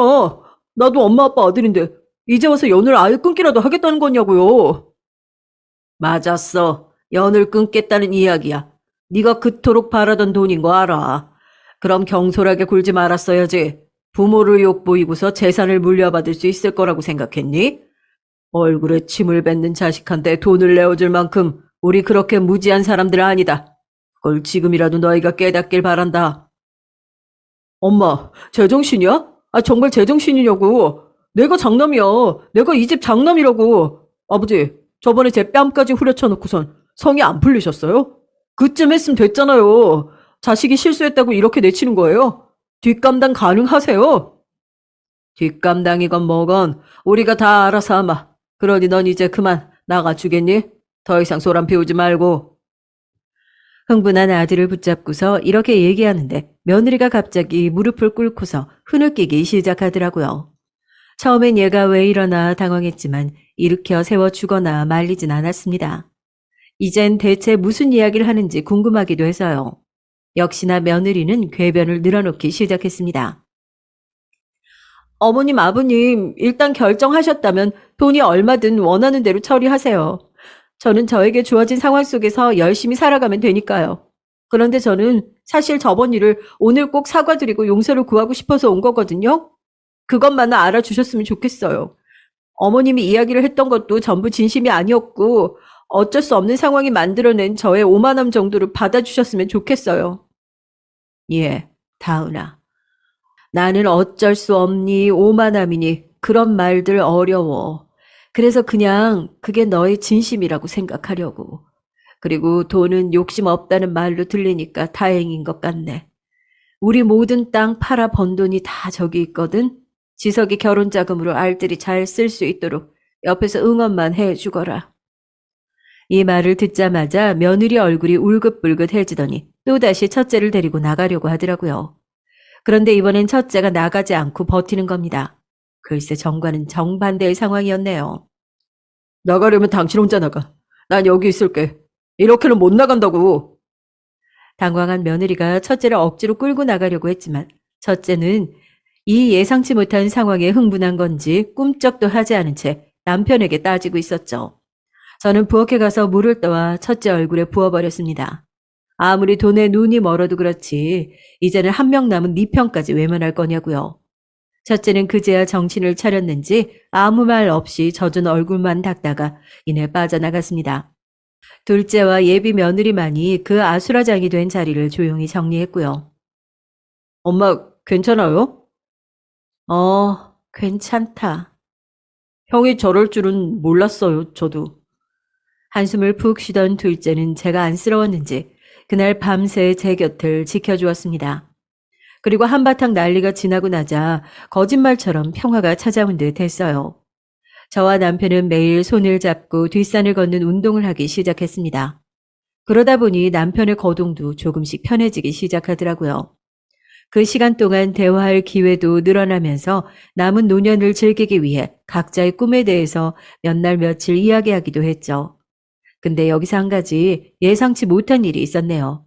둘째가 그간 화를 많이 참았던 건지 저한텐 내색을 하지 않았는데 자기 형을 찾아간 겁니다. 그리고 한바탕 크게 소동을 일으켰다네요. 그 소동은 다시 저에게로 돌아와 첫째는 둘째가 자기를 주먹으로 쳤다면서 그런 자식은 동생도 아니라고 고소를 하겠다고 했습니다. 엄마, 어떡할래? 나 이 자식 고소할 거야. 엄마가 선택해. 고소 막고 싶으면 돈으로 막아. 안 그럼 나 얘 감방에 넣어버릴 테니까. 객기 어린 한마디에 전 고개를 절레절레 저었습니다. 내 아들이 어쩌다 이렇게 된 건지 아니면 원래 이런 아이였던 건지 너무나 황당하고 비참한 기분까지 들었어요. 근데 거기다 첫째 며느리도 이 연극에 가담하기로 한 작정인데 처음에는 제게와 무릎을 꿇고 빌더랍니다. 자기가 정말 잘못했다, 사죄드린다, 저를 봐서라도 이 사람 용서해달라, 장남이지 않냐. 서두가 참 길었어요. 결국 마지막으로 요구할 건 재산이면서 말이죠. 솔직히 조금 흔들리기도 했어요. 첫째 아들이 이렇게 동생과 등을 지고 산다고 생각하면 부모로서 마음이 편한 건 아니었으니까요. 그걸 제가 만든 게 아닐까 싶은 일말의 죄책감도 있었고요. 며느라인 지극정성이었어요. 매일 아침 찾아와 문 앞에 무릎을 꿇고 앉아 눈물을 뚝뚝 흘려가며 용서를 빌었고 심지어 여기엔 예상치 못했던 사부인까지 가세했습니다. 우리 딸애가 하면 안 될 말을 한 것 같네요. 다 제가 자식 교육을 잘못 시킨 탓입니다. 아유, 그래도 봐서 아시겠지만 정말 나쁜 애는 아니에요. 아시잖아요. 한번 품어주시면 절대 배신할 아이는 아닙니다. 사부인까지 이렇게 나오니 솔직히 당황스럽기도 하고 어찌해야 할지 모르겠더라고요. 며느린 밉지만 사부인에게 무슨 죄가 있겠어요. 하지만 이를 말려준 건 남편이었습니다. 사부인에게 여기서 이러지 마시라며 강하게 나오더라고요. 자식이 잘못한 게 어떻게 그 부모 탓일 수만 있겠냐면서 직접 예의 있게 사부인 집까지 데려다 주겠다 하더군요. 남편의 현명한 처사였습니다. 그 덕에 사부인은 어쩔 수 없는 표정으로 돌아갔고 저는 며느리 말에 넘어가려던 마음을 접고 꿈쩍을 안 했어요. 그랬는데 그 다음날 일이 터지더라고요. 바로 자기가 더 이상은 아들과 못 살겠다며 이혼을 생각 중이라면서 호소를 하는 거 있죠. 어머님, 아들 정말 요즘 미쳐도 단단히 미쳤어요. 제 냄새 바르는 사과 드릴게요. 근데 어머님 아들 정말 제정신이 아니에요. 맨날 술 먹고 돌아다니고 저 정말 이 사람 때문에 인생 망치게 생겼다고요. 어머님이 책임져 주세요. 이 사람 정신 차리게 해 주시든 아님 저 이혼해요. 요란하게 차려입고 나타나서 저한테 이혼하겠다고 선전포고를 하는데 아들이나 며느리나 둘의 속셈이 너무 빤히 보였네요. 어떻게 할까 순간 고민을 하다가 그냥 경찰을 부르고 처리했습니다. 엄마, 정말 경찰 부르면 어떡해요? 왜 못 부를 거 있니? 너 고소 그거 좋아하잖니. 어디 한번 해봐. 자신 있으면 해보렴. 엄마, 어머님, 저는 그게 아니고요. 제 행동에 둘 다 어지간히 당황했는지 죄송하다며 떠든거리더니 사라지더라고요. 어이가 없었습니다. 이게 무슨 드라마 같은 일인지. 그래도 다행스러웠던 건 남편이 옆에 있었다는 겁니다. 남편이 이런저런 취미 활동을 해보자며 주의를 다른 데로 돌려주더라고요. 당신 골프 배우고 싶다고 했잖아. 그거 배워볼까 같이? 그럴까요? 남편의 노력 덕에 전 다시 마음을 다스리고 살아보기로 했습니다. 아들 녀석 때문에 며느리 때문에 제 인생 꼬였다고 생각하면 한도 끝도 없으니까요. 언젠가 철이 들겠지만 그때를 울며 기다리고 있을 수도 없는 노릇이니 신경을 끄기로 했어요. 그리고 남편과 함께 뒷동산 운동 열심히 하면서 쉼을 가져갔죠. 오히려 그 쉼의 시간 동안 뭔가 재충전된 기분이었답니다. 그렇게 마음의 상처도 아들에 대한 일도 서서히 천천히 극복을 해나갈 수 있었고요. 요즘엔 어떻게 지내냐고요? 최근에는 함께 집에서 골프를 배우기로 했어요. 과연 그게 될런진 모르겠지만요. 우리 둘째는 무사히 결혼했습니다. 너무 멋진 신랑과 너무 아름다운 신부였죠. 누구보다도 기쁜 마음으로 축하해 주었는데 두 사람은 왠지 저와 남편처럼 평생 서로 아껴주며 살아갈 것이란 예감이 들었어요. 이번 예감은 저번과 다르게 분명합니다. 그런데 혼자서 모든 재산을 물려받아서 그런지 둘째가 자꾸 남편과 저를 모시고 살겠다고 하더라고요. 아니다, 괜찮아. 우린 그냥 지금 이대로가 편해. 원래 젊은 사람들은 젊은 사람들끼리 사는 거야. 고맙지만 저희는 한사코 거절했습니다. 괜히 한 지붕 아래 둘째네 눈치를 사서 볼 거 있나요? 나이가 들었다 해도 꼭 자식에게 기대어 살라는 법은 없으니까요. 한 차례 위기를 겪고 난 우리 부부는 이제야말로 일상의 행복을 온전히 받아들일 준비가 되어 있다고 생각해요. 그리고 첫째는 이혼을 했다고 들었어요. 카페를 창업하는데 자금이 부족하니 의견 충돌이 일어나고 결국 크게 싸운 후에 이혼했다고요.